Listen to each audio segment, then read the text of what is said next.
আমাকে শুধু থাকার মতো একটা জায়গা খুঁজে দিলেই হবে, আমি কাজ করে বাকিটা চালিয়ে নিতে পারবো। হঠাৎ করে গ্রাম ছেড়ে শহরে আসলেন কেন?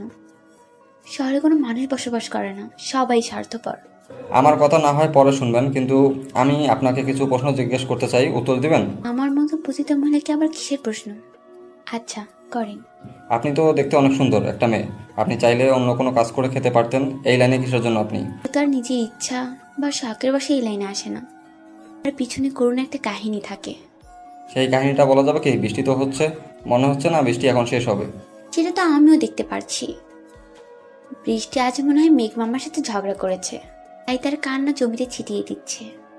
আপনাকে দেখতে সত্যি অসাধারণ মনে হচ্ছে, কোনো একটা রাজকন্যা। আপনার কাহিনীটা কি আমি শুনতে চাই। বলবো, যদি কোনোদিন দেখা হয় আপনার সাথে, কিন্তু আজকে না, ইচ্ছা করছে না বলতে। দেখেছেন, বৃষ্টি হচ্ছে। আমার না বৃষ্টিতে ভিজতে খুব ইচ্ছা করছে। আপনি কি আমার সাথে একটু বৃষ্টিতে ভিজবেন? আমার সাথে অন্য কোনো কাপড় নেই যে বৃষ্টিতে ভিজবো, কাপড় চেঞ্জ করে নেব। আমার সাথে যাবেন না? আমি আপনাকে কাপড় দেব, সমস্যা নাই। যদি আপনার সমস্যা না থাকে আমার সাথে যেতে। আমাকে থাকার জায়গা দিবেন, আমি আপনাকে ভাড়া দিয়ে দেবো, সমস্যা নেই। ভাড়া দেবেন? আচ্ছা, দেখা যাবে। আচ্ছা চলেন তাহলে, আমারও অনেক দিন থেকে বৃষ্টিতে ভেজা হয় না, আজকে না হয় একটু বৃষ্টিতে ভিজি। তারপর সে অচেনা লোকটা হাত ধরলাম। আমি একটা পতিতা মেয়ে, আজকে প্রথম এমন একটা মানুষের হাত ধরলাম যে আমার দেহকে ভোগ করতে চায় না। প্রথমবার এরকম একটা মানুষের সাথে পরিচয় হলো। কারণ যে আমাকে দেখে, সে আমাকে অফার করে, তোর দাম কত? যে ছেলেকে আমি সবকিছু উলঙ্গ করে দেখাতে চেয়েছি, সে ছেলে আমাকে মানা করেছে। অবাক লাগতেছে ছেলেটার ব্যবহার দেখে। অনেক দিন পর মুক্ত আকাশের নিচে এই সুন্দর বৃষ্টিতে গা ভেজাচ্ছি। যদিও এরকম অনেক বৃষ্টি হয়েছে, আমি অন্যকে মজা দিতে ব্যস্ত তখন অন্যের খাটে। আর আজকে অনেক দিন পর নিজের ইচ্ছা পূরণ করছি, এই রাতে বৃষ্টিতে ভিজছি। মেয়েটাকে দেখতে অনেক মায়াবী লাগতেছে, তার উপর বৃষ্টি ভিজা অবস্থায় দেখতে তো একদম পাগলের মতো নেশা ধরে যাচ্ছে মেয়েটার উপর। কিন্তু নিজেকে কন্ট্রোল করতে হবে, কারণ আমি এরকম বাজে ছেলে না যে পতিতার উপর নজর দেবো। যতই হোক তারা তো পতিতা, কিন্তু তাদের তো একটা আত্মসম্মানবোধ আছে, কারণ তারা তো নিজেদের ইচ্ছা মতো পতিতা হয়নি, সমাজে তাদেরকে বাধ্য করেছে পতিতা হতে। হয়তো তাদেরও কিছু স্বপ্ন ছিল, তারা তো ছোট থেকে জানতো না যে তাদের বড় হয়ে পতিতা হতে হবে। কার ভাগ্যে কী লেখা আছে সেটা শুধু উপরওয়ালাই জানে। আর আমরা শুধু চেষ্টা করি ভালো কিছু করার। যখন চেষ্টাটা করতে গিয়ে একদম শেষ প্রান্তে দাঁড়িয়ে যাই, তখন আর কোনো কিছু মাথায় থাকে না। কি ব্যাপার? সেই কতক্ষণ ধরে দেখছি আপনি আমাকে এক দৃষ্টিতে তাকিয়ে আছেন। ব্যাপার কি? লোভে পড়ে যাচ্ছেন না তো আমার শরীরের? কি বলতেছেন? সেরকম কিচ্ছু না, এমনিতেই আপনাকে দেখতেছি অনেক সুন্দর লাগতেছে। ভাবতেছি যদি আপনি পতিতা না হয়ে অন্যরকম একটা মেয়ে হতেন, তাহলে হয়তো আজকে রাতটা অন্যরকম হতো। যদি পতিতা না হতাম, তাহলে আজকে আমাকে, না, কিছু বলবো না এখন। আপনার যেটা ইচ্ছা ভাবতে পারেন, কিন্তু আপনার একটা সমস্যা, আপনি পতিতা। হ্যাঁ, সেটা আমি ভালো করেই জানি। আপনাকে বারবার সেটা বলতে হবে না, কারণ প্রতিটার ভাগ্যটাই হচ্ছে লাঞ্ছনা ভোগ করার জন্য। লাঞ্ছনা ছাড়া তাদের ভাগ্যে আর কিচ্ছু জোটে না। আমি সেটা বলতে চাচ্ছি না। এখন চলেন আমরা দোকানের সামনে গিয়ে দাঁড়াই, বা আপনার বাসায় চলে যাই। এইখানে তো থাকা যাবে না, বৃষ্টি অনেকক্ষণ ভিজলাম। আচ্ছা, চলেন তাহলে আমার সাথে। আর যদি আপনার মান সম্মান বা আত্মসম্মানে বাধা হয়ে দাঁড়ায় আমার সাথে যাইতে, তাহলে আপনি এখানেই বসে থাকেন। আর কিছুক্ষণ পর সকাল হবে, যেখানে খুশি সেখানে চলে যাবেন। আমার কোনো সমস্যা নেই, যাইতে চলেন। তারপর মেয়েটার সাথে যেতে ধরলাম, মেয়েটা দেখলাম যে শহর থেকে একটু দূরে চলে যাচ্ছে, মানে একটু জঙ্গল টাইপ এলাকায় যাচ্ছে।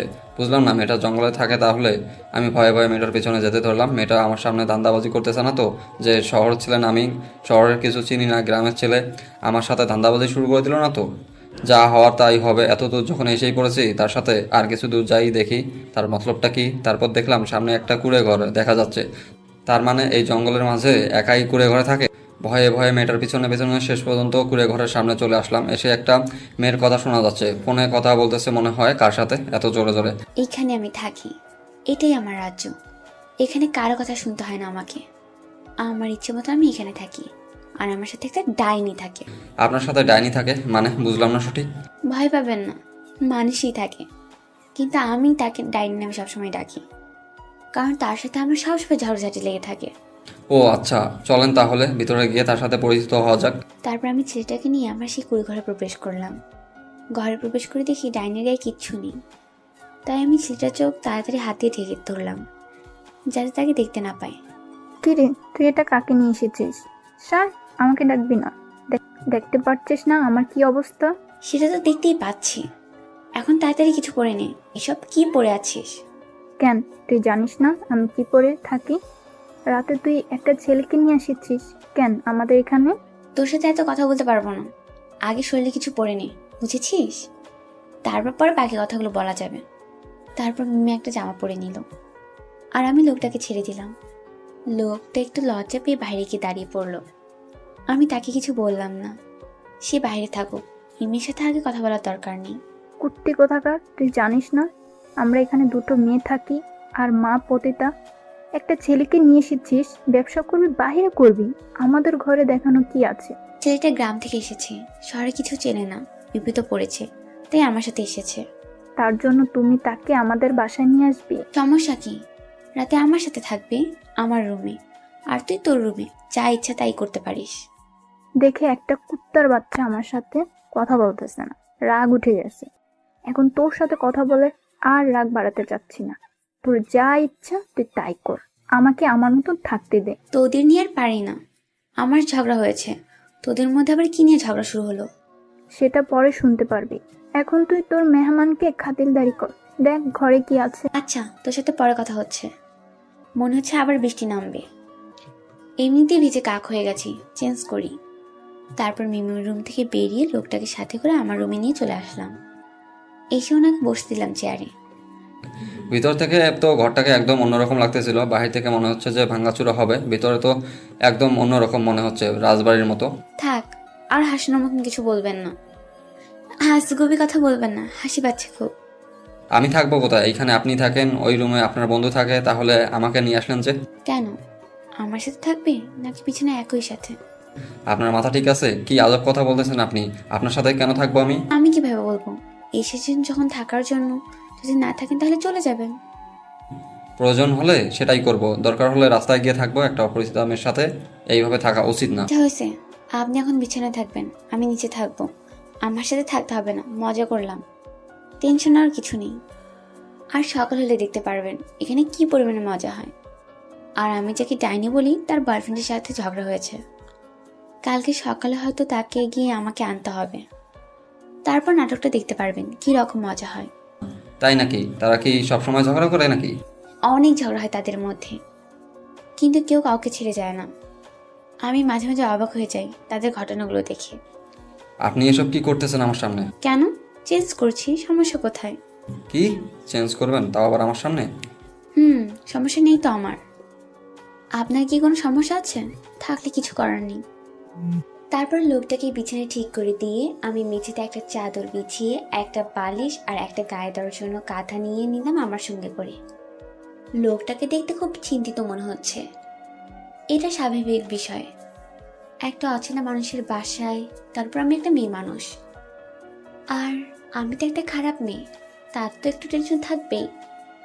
আপনার কি কোনো সমস্যা হচ্ছে? যদি কোনো সমস্যা হয় আমার সাথে শেয়ার করবেন, আর যদি আপনার কিছু লাগে তাহলে আমাকে জানাবেন। আমি একদম ঠিক আছি, আমার কোনো সমস্যা হবে না, আমি থাকতে পারবো, আপনি ঘুমিয়ে পড়েন। আমি ঘুমিয়ে পড়বো, আমাকে নিয়ে টেনশন করতে হবে না, আপনিও ঘুমিয়ে পড়েন। আমার যদি আবার কাস্টমার আসে তাহলে তো আমার ঘুম হবে না রাতে। আপনার এই জঙ্গল এলাকায় কে আসবে? তার কি মরণের ভয় নাই? তারা আসতে যাবে কোন দুঃখে?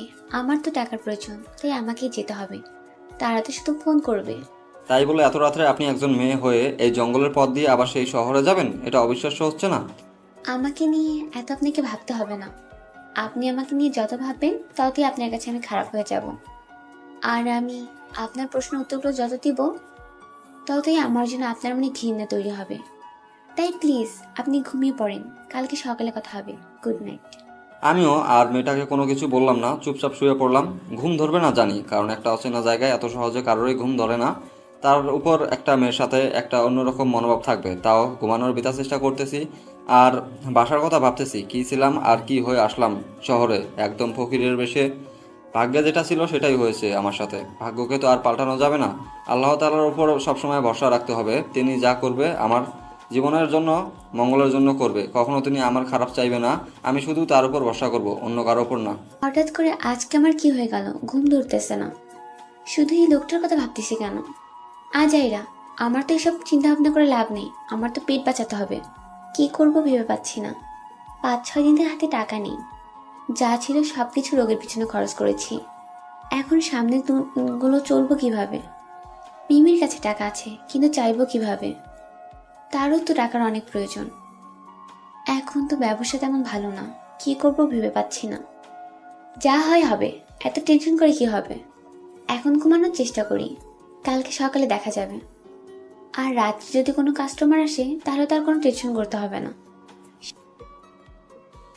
সকালে ঘুম ভেঙে গেল, উঠে দেখি মিমির ঘরে দরজা খোলা। ব্যাপার কি, এত সকালে মিমি ঘুম থেকে উঠেছে? নাকি তার হবু স্বামীর সঙ্গে ঝগড়া কোনো অঘটন ঘটালো? এদেরকে নিয়ে আর পারি না, এত জ্বালা যন্ত্রণা সহ্য হয় না। মিমির রুমে গিয়ে দেখি সবকিছু ঠিকঠাক আছে, কিন্তু মিমিকে ঘরে দেখা যাচ্ছে না। তাই আশেপাশে দেখতে লাগলাম, এত সকালে কোথায় চলে গিয়েছে। ভালোভাবে বাড়ির চারপাশ দেখলাম, কিন্তু কোথাও দেখা যাচ্ছে না। ব্যাপার কি, এত সকালে কোথায় সে? খুব টেনশন হতে লাগলো, বুঝতেছি না। আজকে প্রথম এরকম হলো। এর আগে ওদের অনেক ঝগড়া হয়েছে, সেরকম তো কিছু করেনি মিমি। তাহলে এবার কি একটু বেশি ঝগড়া হয়েছে? তা না হলে এত সকাল সকাল ঘুম থেকে উঠে উধা হয়ে গেল কেন মিমি? কিরে, এইভাবে উকিঝুঁকি দেয়? কি দেখতেছিস? মনে হচ্ছে অন্যের বাসায় এসেছিস, চোরের মতন এদিক ওদিক তাকাচ্ছিস। ব্যাপার কি কি হয়েছে? শালি, তোকে খুঁজতেছি। এত সকালে রুমের দরজা খুলে রেখে কোথাও উধা হয়ে গেছিলি? নাকি কাস্টমার এসেছিল? একটা কাস্টমার এসেছিল, তোর খোঁজ করতেছিল। বললাম যে তুই বাইরে গিয়েছিস, কারণ তোর রুমে একটা মানুষ, তাই তোকে ডাকার সাহস পাইনি, তাই তিনি আমাকে নিয়ে গেলেন। ভালো কাজ করেছিস। তো তোর হবু স্বামীর সাথে কথা হয়েছে? আর সব কিছু ঠিক আছে, নাকি আমাকে যাইতে হবে সেখানে? তোকে কিছু করতে হবে না, পরে কথা হয়েছে সব ঠিক আছে। সে একটু ব্যবসার কাজে ব্যস্ত, বিকালে এখানে আসবে, তখন কথা হবে। আর সে বলতেছে আমাকে নাকি তাড়াতাড়ি তার ঘরে নিয়ে যাবে, কারণ রান্না করার মতো নাকি তার এখন কেউ নেই। আমার সাথে আর চাপাবাজি করতে হবে না। বুঝি আমি ছোট বাচ্চা না, রান্না করার মানুষ নাই নাকি কিসের মানুষ নাই সেটা তো আমি বুঝতেই পারছি। তোকে ছাড়া তার আর থাকা হচ্ছে না, কষ্ট হচ্ছে খুব তোকে ছাড়া থাকতে, তাই নিয়ে যাচ্ছে তোকে। ভালো খবর, তাহলে সেই সুখে মিষ্টি নিয়ে আয় বাজার থেকে, মিষ্টি মুখ কর আমাদের। সবাই একসাথে হোক, তারপর সবাইকে একসাথে মিষ্টি মুখ করাবো। এখন ফ্রেশ হব, তুই গিয়ে তোর মানুষটার জন্য কিছু নিয়ে আয়। এই নে টাকা। আমি ভালো করে জানি তোর কাছে টাকা নাই, কিন্তু আমার কাছে তুই টাকা চাইবি না, সেটা আমি ভালো করে জানি। এই টাকাগুলো তোর, কারণ কাস্টমারটা তোর জন্য এসেছিল, টাকার প্রয়োজন হবে তোর, তার জন্য আমি গিয়েছি। আমার কাছে যে টাকা আছে তাতেই চলবে। কয়েকদিন তুই গিয়েছিস, তোর কাছে টাকাটা রেখে দে, আমার লাগবে না। আমি কোনো কথা শুনতে চাচ্ছি না। এই নে তোর টাকা, আর তোর যা ইচ্ছা কিন। এই নে তোর কাস্টমার, খাতিরদারি কর। আমি গেলাম। কথাটা বলে মিমি তার টাকাগুলো আমার হাতে ধরিয়ে দিয়ে দৌড়ে সেখান থেকে চলে গেল। পাগলি মেয়ে, আমার আবদারগুলো অনেক পূরণ করে দিয়েছে, আমিও করেছি, কিন্তু তার তুলনায় অনেক নগণ্য। জঙ্গল থেকে বেরিয়ে একটা দোকান পাওয়া যায়, সেই দোকান থেকে লোকটার জন্য কিছু নাস্তা নিয়ে আসলাম, কারণ লোকটা হয়তো কালকে রাতে কিছু খায়নি, কারণ কালকে রাত্রে তাকে আমি কিছু খাইতে দেইনি। আমার ঘরে কিছু ছিল না, লজ্জায় বলতে পারিনি। আমি দোকান থেকে ফিরে এসে দেখি লোকটা ঘরের মধ্যে বসে আছে। লজ্জায় হয়তো বাইরে যেতে পারিনি, কালকের যে ঘটনা ঘটেছিল মিমির সামনে, তাই হয়তো লজ্জায় ঘর থেকে বের হয়নি। আপনি এভাবে ঘরে একা একা বসে আছেন কেন? বাইরে বেরিয়ে একটু হাঁটাহাঁটি করে ফ্রেশ লাগতো আপনাকে। সমস্যা নেই, আমি এইভাবে ঠিক আছি। আপনাদের কাজের শেষ হলে এখন নাকি অন্য কোথাও যাবেন? আজকে কোথাও যাচ্ছি না, কারণ একটু পর মিমির হবু স্বামী আসবে। মিমিকে বলেছে তাকে নাকি তার ঘরে নিয়ে যাবে খুব তাড়াতাড়ি, তাই আজকে কোথাও যাব না। এটা তো অনেক বড় খুশির সংবাদ আপনাদের জন্য। আপনাদের জীবনে অন্যরকম, তাই না? স্বাভাবিক মানুষের থেকে তো অন্যরকম। ভাগ্যকে অনেক পরিবর্তন করার চেষ্টা করেছি, ভেবেছিলাম এই পথে আর কখনো আসবো না, কিন্তু ভাগ্য এই পথেই নিয়ে এসেছে। চাইলে তো ভালো হয়ে যেতে পারেন, তাহলে এই পথে কিসের জন্য? ফিরে আসেন। সমাজের মানুষ তো আর আমাদের ভালো চোখে দেখবে না। আমরা সমাজের ভিতরে গেলে আমাদের বেশ্যা পতিতা আরও কত কি বলে আখ্যায়িত করে। এসব নিয়ে মন খারাপ করবেন না, আপনি ভালো হওয়ার চেষ্টা করেন, দেখবেন সমাজের লোক আপনাকে একদিন না একদিন সবাই ভালো হিসেবে গণ্য করবে। এসব নিয়ে আর কোনো কথা হচ্ছে না। সামনে বেরিয়ে ডান সাইডে দেখেন টিউবওয়েল আছে, সেখানেই ফ্রেশ হয়ে নেন। আমি নাস্তা রেডি করে নিয়ে আসছি। আপনার সাথে কিছু কথা ছিল। আমি কিভাবে এখানে থাকবো না থাকবো, আপনাদের হিসাব কিভাবে আমাকে মেটাতে হবে সেগুলো তো আমাকে জানতে হবে। মাসের শেষে তো আপনাদের টাকা পরিশোধ করতে হবে আমাকে। আপনার ইচ্ছা, আপনার যদি ইচ্ছা হয় টাকা দিবেন, না হলে এমনিতেই থাকবেন। টাকার দরকার নেই আমাদের। আপনি থাকবেন, তাতেই আমাদের চলবে, কোনো সমস্যা হবে না। আপনার যদি সমস্যা হয় আপনি ছেড়ে চলে যাবেন। সেরকম কিছু না, আমি চলে যাওয়ার জন্য এখানে আসিনি। আর কথা হচ্ছে, আপনার টাকা কেন নেবেন না আপনি? আমি তো এখানে ভাড়া থাকবো, তাই না? আচ্ছা, সেটা নিয়ে পরে কথা বলা যাবে। এখন এসব নিয়ে কথা বলতে চাচ্ছি না। আপনি বাইরে গিয়ে ফ্রেশ হয়ে নেন। আমি নাস্তা রেডি করে নিয়ে আসছি। তারপর লোকটা চলে গেল বাইরে। আর আমি তার জন্য যে নাস্তাগুলো নিয়ে এসেছিলাম সেগুলো সব রেডি করতে লাগলাম। রেডি করা শেষ করে বিছানার উপর রেখে দিলাম। আমরা তো আর অন্য রকম মানুষের মতন সাধারণ জীবনযাপন করি না যে ঘরের মধ্যে টেবিল চেয়ার রাখবো। এমনিতেই সিম্পলভাবে বিছানার উপর সব কিছু রেখে দিলাম। দেখলাম যে উনি রুমে চলে আসলেন। ওনাকে দিলাম। উনি কিছু খেলেন, কিছু খেলেন না। বাকিগুলো রেখে দিলাম। আপনি কিছু খাইলেন না, এখন আপনি কিছু খেয়ে নেন, বা আপনার যে বোন আছে বা আপনার যে বন্ধু আছে তাকে সঙ্গে করে কিছু খেয়ে নেন। আমি একটু বাইরে হাঁটাহাঁটি করে দেখি জায়গাটা। আমি সকালে উঠে খেয়ে নিয়েছি, আর আমার বোন সেও খেয়ে নিয়েছে। একটা কথা বলবো, যদি রাগ না করেন? রাগ করার কি আছে? আপনার মনে বা মুখে যা আসে সব কিছু বলে দিবেন, সমস্যা নেই। রাগ করবো কিসের জন্য আমি? আসলে আপনি তো এই জায়গায় কিছু চেনেন না। আপনার সাথে যদি আমি যেতাম আপনার কি কোনো সমস্যা হবে? কারণ আমি তো পতিতা, আপনার সমস্যা হতে পারে। আরে কি সব বাজে কথা বলতেছেন বারবার? পতিতা পতিতা নিজেকে দাবি করবেন না তো। চলেন তাহলে, আমারও একাকিত্ব লাগবে না, আপনার সাথে কিছু কথা বলা যাবে, আপনাদের সম্পর্কে কিছু জানা যাবে আমার। চলেন তাহলে। তারপর লোকটার সাথে হাঁটতে ধরলাম। হাঁটতেছি, লোকটার সাথে খুব ভালো লাগতেছে। যদি আজকে একটা পতিতা না হয় একটা সাধারণ মেয়ে হতাম, তাহলে হয়তো আজকে অন্যরকম একটা মুহূর্ত কাজ করতো আমার মনে। কিন্তু এখন নিজের মনে শুধু একটাই গুণগান, তুই পতিতা। তোর মনে এরকম স্বপ্ন মানায় না। সবাই তো শুধু আমাদের উপরের ব্যবহারটাই জানে, আমাদের মনের কথাগুলো তো জানে না। আমরা কেন পতিতা হলাম? আসলে আমরা কি নিজ ইচ্ছে পতিতা হলাম, নাকি আমাদের সমাজ বাধ্য করেছে পতিতা হওয়ার জন্য? সেটা তো কেউ জানে না। কি ব্যাপার, আপনাকে দেখে মনে হচ্ছে কোনো একটা বিষয় নিয়ে খুব চিন্তা করতেছেন। আমাকে কিছু বলা যাবে? আমি আবার কি নিয়ে চিন্তা করব? আচ্ছা, আপনি গ্রাম ছেড়ে শহরে চলে আসলেন কেন? কাজের সন্ধানে নাকি? কাজের সন্ধানে এসেছি। গ্রামে তো আর নিজের পেটের আহার অর্জন করতে পারি না, তাই শহরে আসলাম, দেখি কোনো কাজ করতে পারি কিনা। একটা কথা বলে রাখি, শহরের মানুষ স্বার্থ ছাড়া কোনো কিছু দেখে না। তাই একটু দেখে শুনে কাজের সন্ধান করবেন। সবাই যে খারাপ এরকমও কিছু না, ভালো মানুষও আছে, কিন্তু ভালো মানুষের সংখ্যা অনেক কম। এখন আপনার বিষয়ে আমার কিছু প্রশ্ন আছে, যদি আপনি দয়া করে উত্তরগুলো দেন তাহলে ভালো হয়। আচ্ছা বলেন, আপনার কি কি প্রশ্ন আছে? আমি যথেষ্ট চেষ্টা করব আপনার সব প্রশ্নের উত্তর দেওয়ার। কিন্তু এমন কিছু প্রশ্ন করবেন না যেগুলো উত্তর দিতে পারবো না। তারপর আমি লোকটার পাশাপাশি হাঁটতে হাঁটতে একদম নির্জন জঙ্গলে চলে এসেছি। আর হাঁটতে ইচ্ছা করছে না, তাই আমি একটা গাছের নিচে বসে পড়লাম। এই নির্জন জঙ্গলে এত এসেছি তাই আর ভয় লাগে না। ভয় যেটা ছিল সেটা প্রথম দুই একবার আসার পর এখন আর সেই ভয়টা কাজ করে না। বসে পড়লেন যে, ক্লান্ত লাগছে নাকি আপনার? অনেক হেঁটেছি আপনার সাথে, আর হাঁটতে ইচ্ছা করছে না। পা ব্যথা করতেছে এখন। আপনি আশেপাশে হাঁটাহাঁটি করে দেখতে পারেন, আমি এখানে বসে আছি। মাথা ঠিক আছে আপনার? আপনি আমার সাথে আছেন বিধায় আমি এত গভীর জঙ্গলে এসেছি, তাও আপনার সাহসে। আমি তো কখনো এরকম গভীর জঙ্গলের ভিতরে আসতাম না আপনি না থাকলে। বলেন কি, একটা পুরুষ মানুষ এতটা ভীত হয় কিভাবে?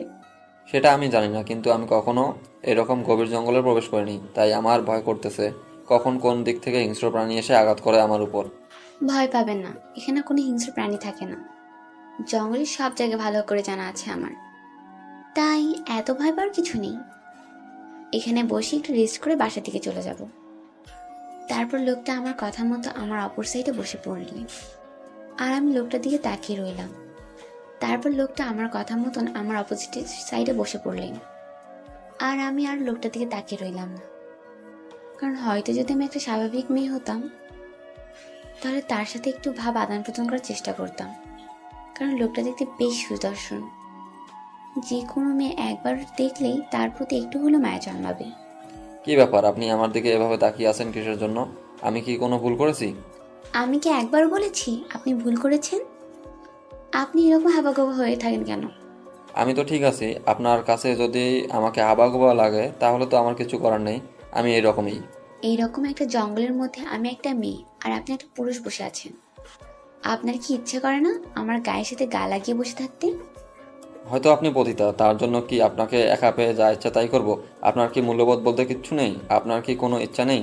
দেখেন, আপনি পতিতা হতে পারেন, কিন্তু আমার কাছে আপনি একটা মানুষ, আর এর থেকে বড় পরিচয় আপনার আমার কাছে নেই। আপনার কি ইচ্ছে করে না আমাকে একবার ছুঁয়ে দেখতে? অনেক পুরুষ তো আমাকে ছুঁয়ে দেখার জন্য পাগল। আপনার কি ইচ্ছে করে না? আমাকে দেখে কি আপনার একটুকু ইচ্ছে শক্তি জাগে না? আমি আপনাকে দেখে ওই মনোভাবগুলো স্মরণ করি না যে আপনার সাথে শারীরিক সম্পর্ক করব বা বাজে ধরনের কাজগুলো করব, তাই আমার ইচ্ছা শক্তি কাজ করে না। বুঝতে পেরেছি, এখন চলেন বাসায় চলে যাব। আর এখানে থাকতে চাচ্ছি না আমি। আচ্ছা চলেন তাহলে, দুপুর গড়িয়া বিকেল হতে চললো, এখন বাসায় যেতে হবে, গিয়ে একটু ফ্রেশ হব। তারপর লোকটার সাথে আবার বাসার উদ্দেশ্যে রওনা দিলাম। লোকটার সাথে কথা বলে যেটা বুঝলাম, লোকটার মেয়েদের প্রতি সেরকম ইন্টারেস্ট নেই। আমি আজ পর্যন্ত এই প্রথম একটা মানুষ দেখলাম যাকে আমি ইচ্ছে করে তার কাছে যেতে চাই, কিন্তু সেই মানুষটা আমাকে দূরে সরিয়ে দেয়। আজকে প্রথম আমার সাথে এরকম একটা ঘটনা ঘটে গেল। এর আগে যত পুরুষ আমার কাছে এসেছে, আমি তার কাছে যাওয়ার আগেই সে আমার কাছে চলে এসেছে।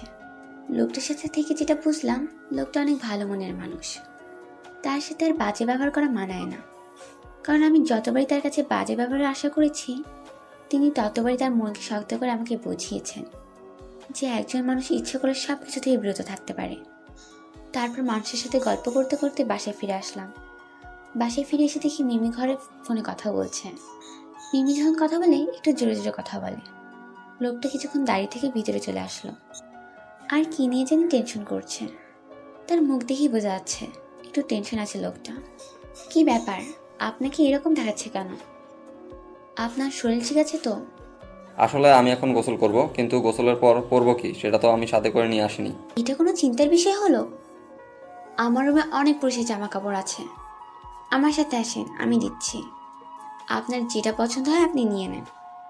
তারপর আমি মেয়েটার সাথে গেলাম, গিয়ে তো আমি অবাক, এত পুরুষ মানুষের জামা কাপড় এই মেয়ের কাছে। আরে ব্যাপার না, তার কাছে কত মানুষ এসেছে, তার কাছে থাকবেই, এটাই স্বাভাবিক, এখানে অবাক হওয়ার কিছু নেই। আমি সেখানে একটা লুঙ্গি আর একটা গামছা, গায়ে পরার জন্য একটা গেঞ্জি নিয়ে আসলাম গোসল করতে। তারপর লোকটা আমার কাছে থেকে জামা কাপড়ের মধ্যে কিছু জামা কাপড় নিয়ে গোছল করতে চলে গেলেন। আমি ঘরটা গোছাতে লাগলাম। ঘরটা গোছানো শেষ, রান্না করার জন্য রান্নাঘরে চলে আসলাম। কোথায় তুমি? সেই কতক্ষণ ধরে অপেক্ষা করতেছি, তুমি আসবে। এখন তুমি কোথায়? এই তো আমি যাচ্ছি, মাত্র বের হলাম বাসা থেকে। যাইতে আর কতক্ষণ লাগবে? সর্বোচ্চ 10 মিনিট। রেডি থাকো, আমি যাচ্ছি। তাড়াতাড়ি চলে এসো, অনেকক্ষণ থেকে অপেক্ষা করতেছি তোমার জন্য। কখন আসবে কখন আসবে, আর এখন বলছো তুমি মাত্র বাসা থেকে বের হলে?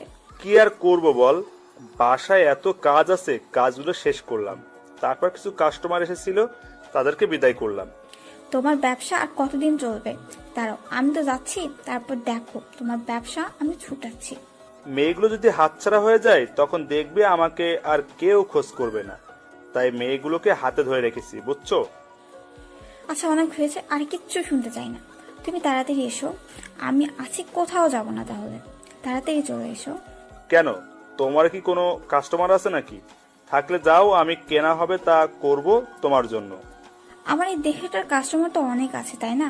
কিন্তু আমার মনের কাস্টমার যে আসতেছে, তার জন্য তো আমাকে থাকতেই হবে। আচ্ছা তাহলে তুমি থাকো, আমি যাচ্ছি, বেশিক্ষণ লাগবে না, অল্প কিছুক্ষণের মধ্যে পৌঁছে যাব। আপনার কি রান্না করা শেষ হয়েছে? যদি শেষ হয়ে থাকে তাহলে খাবারগুলো তাড়াতাড়ি নিয়ে আসতেন, আসলে আমার খুব ক্ষুধা লেগেছে। আপনার ভাগ্য কত ভালো দেখেছেন, আমার ভাগ্য কেমনে ভালো হলো? এখানে একটা ফাও কাজের মেয়ে পেয়ে গেলেন, তাই না? আপনাকে তো আর রান্না করতে হবে না। আমি আপনার টাকা দিয়ে দেবো, সমস্যা নাই, কাল সকালের কাজের সন্ধানে বের হব। আপনি তো অনেক খারাপ একটা মানুষ। আমি কি বলেছি আমাকে টাকা দিতে হবে? আমি তো এমনি আপনার সাথে মজা করছিলাম, এখন দেখছি আপনি সিরিয়াসলি নিয়ে নিয়েছেন। কথাটা আমি একটু মজা করে বলেছিলাম, সিরিয়াসলি নেওয়ার কোনো দরকার নেই। আমি সেটা বলতে চাচ্ছি না, আপনি তো আমাকে সাহায্য করছেন, তাই না? আর আপনাকে যে কি বলে ধন্যবাদ দেব সেই ভাষা আমি খুঁজে পাচ্ছি না। ধন্যবাদ দিতে হবে না, দেখবেন আপনি আমাকে একদিন সাহায্য করবেন। হয়তো আমিও একদিন বিপদে পড়ে আপনার কাছে যেতে পারি। আচ্ছা সেদিন দেখা যাবে। আপনি কিছু খাইলেন না যে? আমার খুব ক্ষুধা লেগেছিল, তাই রান্নাঘরে বসেই খেয়ে নিয়েছি। আপনি খাওয়া দাওয়া শেষ করে একটু বিশ্রাম করেন, আমি মিমির সাথে একটু কথা বলে আসি। আচ্ছা, আপনার হাতের রান্নার প্রশংসা করতেই হবে। আল্লাহ ভালো জানে আপনার ভিতরে আর কত ধরনের গুণ রয়েছে। আমার ভিতরে নাকি গুণ থাকবে? অনেকে খুশি করাই আমার একমাত্র কাজ।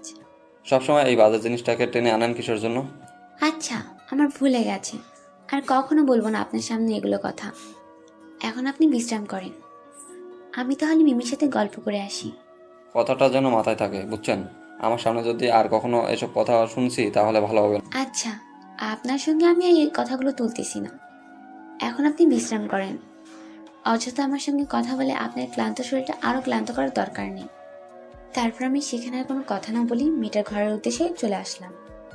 মেয়েটার ঘরে প্রবেশ করে দেখি মিমির অবস্থা নাজেহাল। এই মেয়েটা এত ছোট ছোট কাপড় পরে কেমনে থাকে বুঝি না। আমি কখনই কাপড়গুলো পরে থাকতে পারি না, একবার পরেছিলাম, আমার যে কি অবস্থা হয়েছিল সেটা আমিই জানি। কি রে, এভাবে শুয়ে আছিস কেন? আর এগুলো কি পরে আছিস, শরম করে না তোর? কি বলছিস, মাথা ঠিক আছে? আমাদের পরিচয় ভুলে গিয়েছিস? আমরা এরপরে ওনার স্ত্রী অসুস্থ থাকতো, শারীরিক সমস্যাগুলো থাকতো। হাজি সাহেব আসাতে তার স্ত্রীর অনেকগুলো রোগ ব্যাধি দূর হয়ে যায়। এরপরে ওনার মেজমে একটা ছিল জান্নাত। উনি যখন রাত্রে ঘুমাতো ওনার বালিশের ভিতরে অনেকগুলো টাকা পাওয়া যেত। তো প্রায় বেশ অনেক দিনই অনেকগুলো টাকা পাওয়া যেত। এবং ঘরটা তো কিছু উন্নত ভাব, ওস্তাদজিরও কিছু অন্যরকম উন্নত ভাবের প্রকাশ দেখাতে, তো ওস্তাদজি আবার হাজি সাহেবের প্রতি অনেক সন্তুষ্ট ছিল। জি। তো এবার ঈদের ছুটিতে, মাদ্রাসা ছুটিতে, ওস্তাদজির বাড়ি ছিল চাঁদপুর। উনি এখানেও ওনার মহিলা মাদ্রাসা আছে। তো উনি ছুটি বাড়িতে তার পরিবারকে সবাইকে নিয়ে সেই দেশে বাড়িতে যান বেড়াতে। জি। তো সেই হাজি সাহেব ওস্তাদজি ওইখানকার মসজিদে ঈশান নামাজ পড়ার পরে তার সাথে সাক্ষাৎ হয়। তো ওস্তাদজি অবাক হয়ে যায়, হাজি সাহেব এখানে কেন? উনি তো ঢাকায় আমাদের কাছে বয়স্ক লোকদের সাথে আরবি পড়তে বসে, বা আমার ফ্যামিলিতে ঢাকায় আসে, জি। কিন্তু উনি চাঁদপুরে এই রাত্রে ঈশান নামাজ পড়ে আমার মসজিদে। উনি দেখে খুব খুশি যেমন হন এবং অদ্ভুত হন উনি, যে উনি কি করে আসলো, অবাক হয়ে যায়। তো ওনাকে এই কথা জিজ্ঞেস করেন যে হাজি সাহেব আপনি এখানে কেন? তো উনি বলতেছে আমি সবখানেই যেতে পারি। আচ্ছা। তো সেটা আবার ওস্তাদজি মাথা ভিতরে আনেনি যে উনি কথাটা কেন বলতেছে যে আমি সবখানে যেতে পারি। হাজি সাহেব বলতেছে আমি সব জায়গায় যেতে পারি, সব জায়গায় আমার যাওয়া যায়। তো বলছে ঠিক আছে আপনি আসছেন, আমার বাসায় আসেন, বেড়াই দিয়ে যান। তো ওস্তাদজির ঘরে নিয়ে যাওয়া হয়। সেখানে উনি কিছুক্ষণ কথাবার্তা বলে এবং তার মাদ্রাসাতেও, যে মাদ্রাসা মহিলা মাদ্রাসা আছে সেখানে নিয়ে বসায় দফতরে। জি। কিন্তু ঘটনা হঠাৎ রাত্রিবেলা যেটা ঘটে, জান্নাত অর্থাৎ মেজো মেয়েটাকে খুঁজে পাওয়া যাচ্ছিল না। হাজি সাহেবও সেখানে নেই এবং তার মেজো মেয়ে উনিও নেই। সেই জান্নাতকে খুঁজে না পাওয়াতে উস্তাজির কাছে খবর আসলো যে আমরা খুঁজে আশপাশে তার আত্মীয় স্বজন সব বাড়িতে তালাশ করলাম, রাত হয়ে যাচ্ছে, মেয়েটাকে তো খুঁজে পাচ্ছি না। জি। তো উস্তাদজিও হলো যে হাজি সাহেবকে তো বিদায় যাওয়ার আগে তো দেখলাম না, তো হাজি সাহেবও নেই, ওনার মেয়েটাকেও তালাশ করতে যাচ্ছে না। তো হাজি সাহেবের আবার একটি মাসালা জানা ছিল, সেটা হচ্ছে সূরা ওয়াদ-দুহা এক বসায় 2000 বার পড়লে নিখোঁজ ব্যক্তির সন্ধান মেলে। আচ্ছা। তো ওস্তাদজি অজু করে সেই দুহা সূরাটা পড়া শুরু করে দিল। যখন পড়তেছিল বেশ সম্ভবত কয়েকবার পড়াতেই নাকি সেই জিন অর্থাৎ হাজি সাহেব, জি। উনি হাজির হয়ে গেলেন। হাজির হয়ে বলতেছেন ওস্তাদজি আপনি কেন চিন্তিত হচ্ছেন, আপনি পরেশান কেন? আপনার মেয়েটাকে আমি নিয়ে গেছি। এই কথা শোনার সাথে সাথে ওস্তাদজি নাকি উনি অজ্ঞান হয়ে যান, অচেতন হয়ে যান।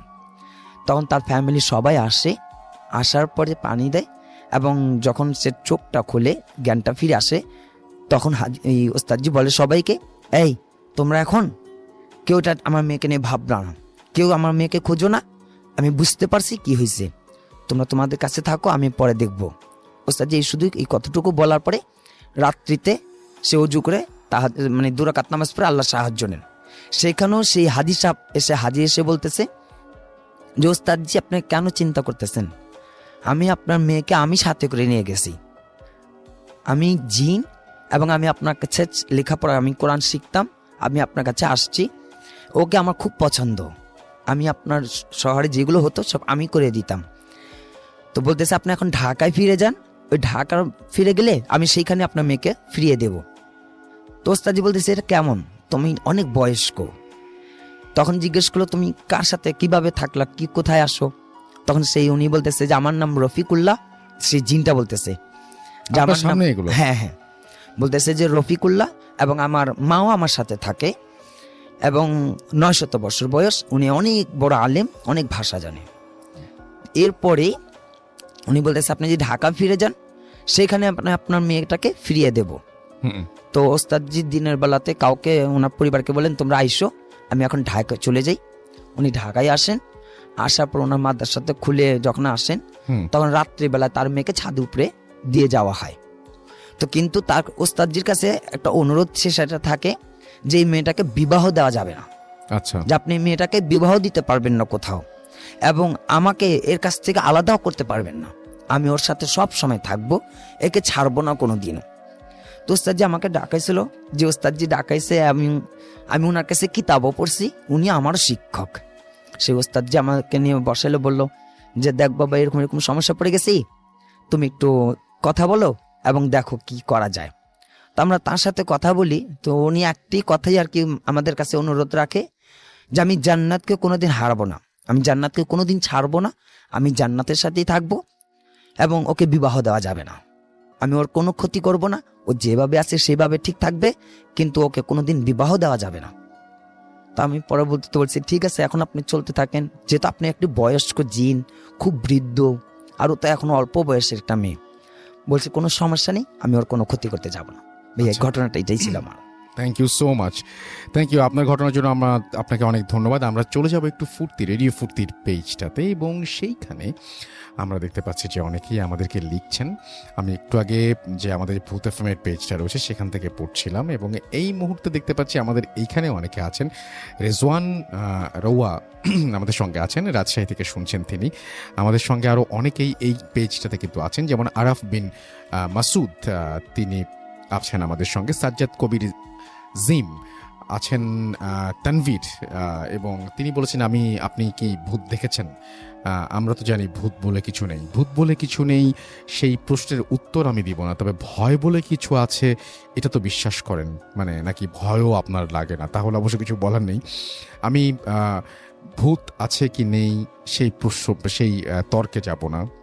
জিনের ব্যাপারটা তো আপনারা সবাই জানেনই, কিন্তু ভয় যে আছে এটাকে আপনি অস্বীকার করতে পারবেন না। আজমাইন হাসনাত আমাদের সঙ্গে আছেন দেখতে পাচ্ছি। এছাড়াও সাকিবুল হাসান আছেন আমাদের সঙ্গে দেখতে পাচ্ছি। বিকে আপন, এছাড়াও রায়হান আমাদের সঙ্গে সাতক্ষীরা থেকে শুনছেন, আছেন আমাদের সঙ্গে। এছাড়াও দেখতে পাচ্ছি সাবিলা আছেন আমাদের সঙ্গে এই মুহূর্তে। এমডি আব্দুল্লাহ আল মামুন আছেন, অভিজিৎ দে ওকে আছেন আমাদের সঙ্গে দেখতে পাচ্ছি। এমডি ইমাম হোসেন, এছাড়াও স্বপ্নীল রাজু আছেন আমাদের সঙ্গে। অনির্বাণ সাহা আছেন, চয়ন আহমেদ আছেন আরিয়ান রোমেজ, শিহাম SRK আছেন, শরীফুল ইসলাম মামুন, শুভ এমডি হাসান আছেন, আফরিদা জামান আমাদের সঙ্গে আছেন এমডি অভি, এছাড়াও এমডি জাহিদ আমাদের সঙ্গে আছেন, সৈকত আমাদের সঙ্গে আছেন ইফতি মহসিন, এছাড়াও মার্জিয়া মারিজা আফরিন রিমু আমাদের সঙ্গে আছেন, এমডি ইমন আমাদের সঙ্গে আছেন, বিপ্লব ওঝা আমাদের সঙ্গে আছেন এই মুহূর্তে আছেন, এমডি আলামিন ঢাকা থেকে শুনছেন, মিল্টন অন্তরা ভালো লাগছে তিনি লিখেছেন, রিয়াজ আমাদের সঙ্গে আছেন, শাফিন আল ফরিজ আমাদের সঙ্গে আছেন, ইয়েস ইমন আছেন আমাদের সঙ্গে, তানভীর মণ্ডল আছেন আমাদের সঙ্গে আরও অনেকেই আছেন। সবার কাছেই আসবো, সবার কথাই ইনশাল্লাহ বলবো। তবে এবার চলে যাব আরও একটি ঘটনায়। এটি আফনান ভাইয়েরই একটি ঘটনা, এবং এই ঘটনাটি কিন্তু আগের চাইতে তুলনামূলকভাবে বড়। আগের ঘটনা ভালো লেগেছে, এই ঘটনা তো ডেফিনেটলি ভালো লাগবে। চলুন শুনে আসি আফনান ভাইয়ের কাছে। আফনান ভাই, থ্যাংক ইউ সো মাচ আরও একটা ঘটনা নিয়ে আসার জন্য। পরপর দুইটি ঘটনা আপনি আজকে আমাদের শোনাবেন। প্রথম ঘটনাটি অলরেডি আমরা অনেক প্রশংসা পেয়েছি, সেকেন্ড ঘটনাটিও আশা করছি অনেক ভালো হবে। ধন্যবাদ রাসেল ভাই। আমি গত মাসের একদম শেষ দিকে খুলনাতে গিয়েছিলাম ক্লাস নিতে। তো খুলনাতে আমাদের রেডিও ফুর্তি স্পেশালি এই ভূত এফএমের অনেক ফ্যান। তো আমি ওখানে গেলেই মোটামুটি অনেকের সাথে দেখা হয়। তো ওখানে স্পেশালি এক ভাই আছে সৈকত ভাই, উনি আসেন আমার সাথে দেখা করতে। তো সৈকত ভাই একটা ছেলেকে নিয়ে আসছিল, নাম হলো রূপম।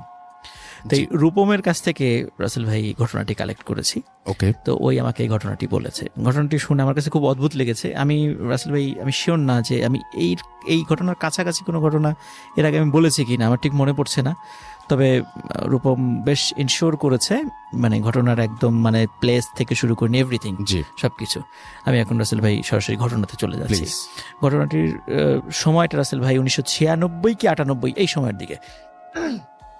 ঘটনাটির স্থান হলো গোপালগঞ্জের কোটালীপাড়ার আমবাড়ি নামক স্থান আছে সেখানে। আমি যদিও কখনো রাসেল ভাই যাই নাই, হয়তো বা যারা আছেন হয়তো বা শুনে থাকবেন আর কি ওই জায়গার। তো ওই জায়গার ঘটনা। তো এই সময়টায় মানে ছিল ধরেন যে ওই যে কালবৈশাখীর বা বৈশাখ মাসের এই সময়টাতে আর কি, যখন মোটামুটি বজ্রপাত হয়। তো এর মধ্যে কি হয়েছিল ভাই, বজ্রপাতে ওই এলাকার একজন লোক মারা যান। উনি ছিলেন কৃষক, মোটামুটি কৃষিকাজ করার সময় মারা যান আর কি বজ্রপাতে। তো স্বাভাবিকভাবেই তাকে দাফন করা হয়। তো ওই গ্রামেরই, ওই আমবাড়ি গ্রামেরই পাশে আর একটা গ্রাম আছে, নাম হলো ধরল। এই গ্রামটার নাম হলো ধরল। ধরল, এই ধরল নামের ওই গ্রামের 3 বন্ধু আছে। মানে বেশ মানে কি ব্যাপার আপু, তুমি এখনো শুয়ে আছো? বললাম না কি হচ্ছে, তোমার আবার অসুস্থ লাগতেছে নাকি আবার তোমার? না, আমি একদম ঠিক আছি, এমনিতেই শুয়েছি, ভালো লাগছে না কিছু। তুমি একা কেন? তোমার সেই নাগর কোথায় থাকে তো দেখতে পাচ্ছি না। তোকে কতবার বলেছি মানুষটাকে নিয়ে বাজে মন্তব্য করবি না। যদি ভুলবশত একবার শুনে ফেলে তাহলে কি ভাববে বলতো? আচ্ছা আর বলবো না, এখন আসো, শাহিন এসেছে, তার সাথে দেখা করে আসো। আচ্ছা তুই যা, আমি যাচ্ছি, দেখি লোকটা কোথায়, তাকে সঙ্গে করে নিয়ে যাব। তোরা গিয়ে বসে থাক, আমি যাচ্ছি। আচ্ছা তাড়াতাড়ি এসো, লেট করিও না, আবার সন্ধ্যা হয়ে যাবে। মাত্র তো লোকটা আসলো, তাকে একটু রেস্ট করতে দে, এখনই শুরু করতে হবে এমন তো কোনো কথা নেই। তোরা একটু রেস্ট কর দুজনে, আমরা একটু পর যাচ্ছি। আরে তুমিও না সব সময় শুধু উল্টোপাল্টা কথা বলো। আমি তোমাকে কি বলতে চাচ্ছি, তুমি কি বোঝো না আমার কথা? আচ্ছা অনেক হয়েছে, অনেক ঝগড়া করলাম, আজকে তোর সাথে আর ঝগড়া করতে ইচ্ছা করতেছে না, পরে আবার মাথা ব্যথা করবে। তুই তোর রুমে যা, আমি যাচ্ছি। দেরি করিস না, তুই যা, আমি যাচ্ছি তোর পিছনে পিছনে। তারপর মিমি চলে গেল। আমি পিছনে পিছনে বেরিয়ে দেখি লোকটা এক সাইডে গাছের নিচে গাছে হেলান দিয়ে সামনের দিকে তাকিয়ে আছে। তাই আমি মিমির পিছনে না গিয়ে লোকটার ওখানে যেতে ধরলাম। লোকটার ওখানে গিয়ে দেখি লোকটা এক দৃষ্টিতে সামনের দিকে তাকিয়ে আছে, অন্য কোনো দিকে তার খেয়াল নেই। আমি লোকটাকে একটু ডাক দিলাম। লোকটা আমার দিকে তাকিয়ে আবার সামনের দিকে তাকিয়ে রইল, একদম উদাসীন হয়ে। কি ব্যাপার, এত উদাসীন হয়ে কি চিন্তা করছেন বলা যাবে কি? নাকি বাসার কথা মনে পড়ছে? সেরকম কিছু না, ভাবতেছি কালকে তো কাজের সন্ধানে বের হব, কিন্তু কি কাজ করব না করব ভেবে পাচ্ছি না। আরে এত টেনশন করতে হবে না, শহরে কাজের অভাব নেই, যে কোনো একটা কাজ করে খাবেন, টেনশন করার কিছু নেই। সেটা ভাবতেছি, কিন্তু আপনি হঠাৎ এখানে? মিমির হবু স্বামী এসেছে, তার সাথে দেখা করতে যাব, চলেন না। আপনি দেখা করলেই তো হয়, আমাকে যেতে হবে এমনটা তো কোনো কথা নয়। আপনি যদি বড্ড খারাপ একটা মানুষ এসেছে তার সাথে দেখা করবেন, শেষ। একটু কথাবার্তা বলবেন, আপনাকে তো জোর করে তার সাথে থাকার কথা বলা হচ্ছে না। আচ্ছা চলেন তাহলে, তার সাথে কথা বলা যাক, যেহেতু এত করে বলতেছেন। তারপর লোকটাকে সঙ্গে করে নিয়ে মিমির রুমের দিকে যেতে ধরলাম। মিমির রুমের দরজার কাছে গিয়ে দেখি দরজা বন্ধ, তাই দরজা নক করলাম। মিমি এসে দরজা খুলে দিল। দরজা খুলে দেওয়ার পর দেখি অবাক করা কাণ্ড ঘটে গেছে রুমের ভিতরে। এসব কি রুমের ভিতরে মিমি? এসব কি হচ্ছে এখানে? এগুলো কি? শাহিন আমাদের জন্য এনেছে, তুই এত রাগ দেখাচ্ছিস কিসের জন্য? এগুলো তো আমাদের কাজে লাগে তাই না? তাই বলে এই অবৈধ জিনিসগুলো আমরা ব্যবহার করব কিসের জন্য? এগুলো ব্যবহার করলে তো নিজের শরীরের ক্ষতি তাই না? আর যে আমাদের সাথে মিশবে তার শরীরেরও ক্ষতি, তাহলে আমরা এসব ব্যবহার করব কেন বল? আরে ধীরে কথা বল, এত জোরে কথা বলতেছিস কিসের জন্য বুঝতেছি না। দেখ মিমি, আমি কোনো কথা বলতে চাচ্ছি না এই বিষয়টা নিয়ে, তুই এগুলো এখন বাইরে নিয়ে গিয়ে ফেলে দিবি, না হলে কিন্তু আমি এখানে আর এক মুহূর্ত থাকবো না। আচ্ছা আমি বাইরে গিয়ে ফেলে দিচ্ছি, তাও তুই নিজেকে কন্ট্রোল কর, এগুলো ব্যবহার করব না, আর তাকে আমি নিষেধ করে দিচ্ছি। আপু আমার ভুল হয়ে গেছে, আর আমি কখনোই এইগুলার ব্যবসা করব না। আজকের পর থেকে তাও আপনি নিজেকে কন্ট্রোল করুন। তুমি জানা সত্ত্বেও কিভাবে এই জিনিসগুলো আমাদের এখানে নিয়ে আসো শুনি? আমার ভুল হয়ে গিয়েছে আপু, আর আমি এসব কখনো ব্যবহার করব না, আর কাউকে করতেও দেব না। আমাকে মাফ করে দেন এইবারের মতো। আচ্ছা, সেটা না হয় বুঝলাম, কিন্তু তুমি আজকে এসেছো কত দিন পর। তোমার জন্য আমরা কত কিছু আয়োজন করলাম, আর তুমি এসে এইসব কাহিনী শুরু করে দিয়েছো। আমার ভাবতেই খারাপ লাগতেছে বিষয়টা। আপু বললাম তো ভুল হয়ে গিয়েছে, আর এরকম হবে না, মাফ করে দেন আমাকে। আর কখনোই আমি এসব জিনিসে হাত দিব না। আচ্ছা, ভালো কথা। তাহলে তুমি এখন রেস্ট করো, আমরা একটু বাইরে বসে গল্প করতেছি। রেস্ট করা শেষ হলে সবাই একসাথে রাতের খাবার খাবো। এদের কোনো কথাই বুঝতেছি না, আমি চুপচাপ দাঁড়িয়ে আছি। আমি শুধু তাদের পার্সোনাল বিষয়টা নিয়ে কথা বলতেছে। আমি তো এই বিষয়ে কিছু জানি না, গ্রামের ক্ষেত মার্কা ছেলে একটা, আর এই বিষয়ে জেনে কি করব আমি? তাই আমি কোনো কথা বললাম না, চুপচাপ দাঁড়িয়ে রইলাম। ছেলেটাকে দেখতে বেশি ভালো লাগতেছে না আমার। তাদের কাছে ভালো লাগবে, কারণ তারা তো সবাই এক লাইনের, তাই তাদের কাছে তারা ভালো, কিন্তু আমার কাছে মোটেও ভালো লাগতেছে না ছেলেটাকে। কি করব? আমি দুঃখিত আপনার সামনে এরকম ব্যবহার করার কারণে। এখন চলেন আমরা বাইরে একটু বসি। রেস্ট করে তারা ঠিকঠাক হলে আমরা এসে তাদের সাথে পরিচয় হব। আচ্ছা চলেন আমরা বাইরে যাই। আর ভাইয়া এত টেনশন করবেন না, পরে দেখবেন সব ঠিক হয়ে যাবে। কিন্তু আপনাদের কাজে কোনো ভুল ত্রুটি থাকলে তাহলে সবকিছু সমাধান করে নিয়ে কাজগুলো চালিয়ে যাবেন। আপনাকে এত জ্ঞান দিতে কেউ বলেনি এখানে। আমার সাথে চলতে বলেছি আপনি। আমার সাথে চলেন, এখানে আর এক মুহূর্ত থাকতে চাচ্ছি না আমি। আমি আর কোনো কথা বলার সাহস পেলাম না। দেখলাম নীলা রুম থেকে বেরিয়ে যাচ্ছে, তাই আমিও তার পিছনে পিছনে রুম থেকে বেরিয়ে আসলাম। এদের এখানে পরিবেশটা সন্ধ্যার সময় অনেকটা সুন্দর দেখা যায়। নীলা একটা গাছের নিচে গিয়ে বসে পড়লো, আর আমি গাছের সাইডে গিয়ে দাঁড়িয়ে পড়লাম। দেখলাম নীলা গম্ভীর হয়ে আছে। ব্যাপারটা বুঝলাম না, কি এমন ঘটলো তাদের জন্য নীলা এতটা ক্ষেপে আছে। বিষয়টা একটু ঘেঁটে দেখতে হবে আমাকে। আচ্ছা, কি এমন ঘটলো আপনাদের মাঝে, আর আপনি কি একটা জিনিস দেখলেন তার জন্য এতটা ক্ষেপে যাচ্ছেন? ব্যাপারটা কি আমাকে বলা যাবে? এখানে যদি চুপ করে বসে থাকার ইচ্ছা হয় তাহলে চুপ করে বসে থাকুন, আর না হলে রুমে গিয়ে শুয়ে থাকেন। আমাকে ডিস্টার্ব করবেন না এই সময়। এতটা রেগে যাচ্ছেন কিসের জন্য বুঝতেছি না। এতটা রেগে যাচ্ছেন কিসের জন্য বুঝলাম না। আমাকে তো বলা যায় তাই না? এত রেগে যাওয়ার কি আছে সামান্য একটা বিষয় নিয়ে? আপনি এই বিষয়টা বোঝেন না, তাই আপনার কাছে সামান্য মনে হচ্ছে। আমরা বুঝি, আমাদের কাছে অসামান্য মনে হচ্ছে, কারণ যে জিনিসে এনেছে সেটা মানুষের জন্য একটা ক্ষতিকর দ্রব্য। ছেলেটা তো আপনার কাছে ক্ষমা চাইলো, তাহলে এভাবে রাগ দেখিয়ে লাভ কি? সে যদি আমার কাছে ক্ষমা চাইতো আমি তাকে খুন করে ফেলতাম। আচ্ছা হয়েছে, আমি এই টপিক চেঞ্জ করতেছি। আপনার মুড আর খারাপ করতে চাচ্ছি না। এখন চলেন, এখানে বসে থেকে লাভ কি? সন্ধ্যা ঘনিয়ে এসেছে। কোথায় যাব? এখন তো যদি যাই তাহলে রুমে গিয়ে বসে থাকতে হবে। তার থেকে এখানেই বসে থাকি, পরিবেশটা উপভোগ করি। চাইলে আমার সাথে আপনি পাশে বসতে পারেন, না হলে রুমে গিয়ে ঘুমিয়ে পড়তে পারেন। লোকটাকে কথা শোনাইলাম ঠিকই, কিন্তু খুব খারাপ লাগতেছে। একটা অচেনা মানুষের সাথে এরকম করে ব্যবহার করা ঠিক হচ্ছে না আমার। নিজেকে কন্ট্রোল করার চেষ্টা করলাম যতটা পারি।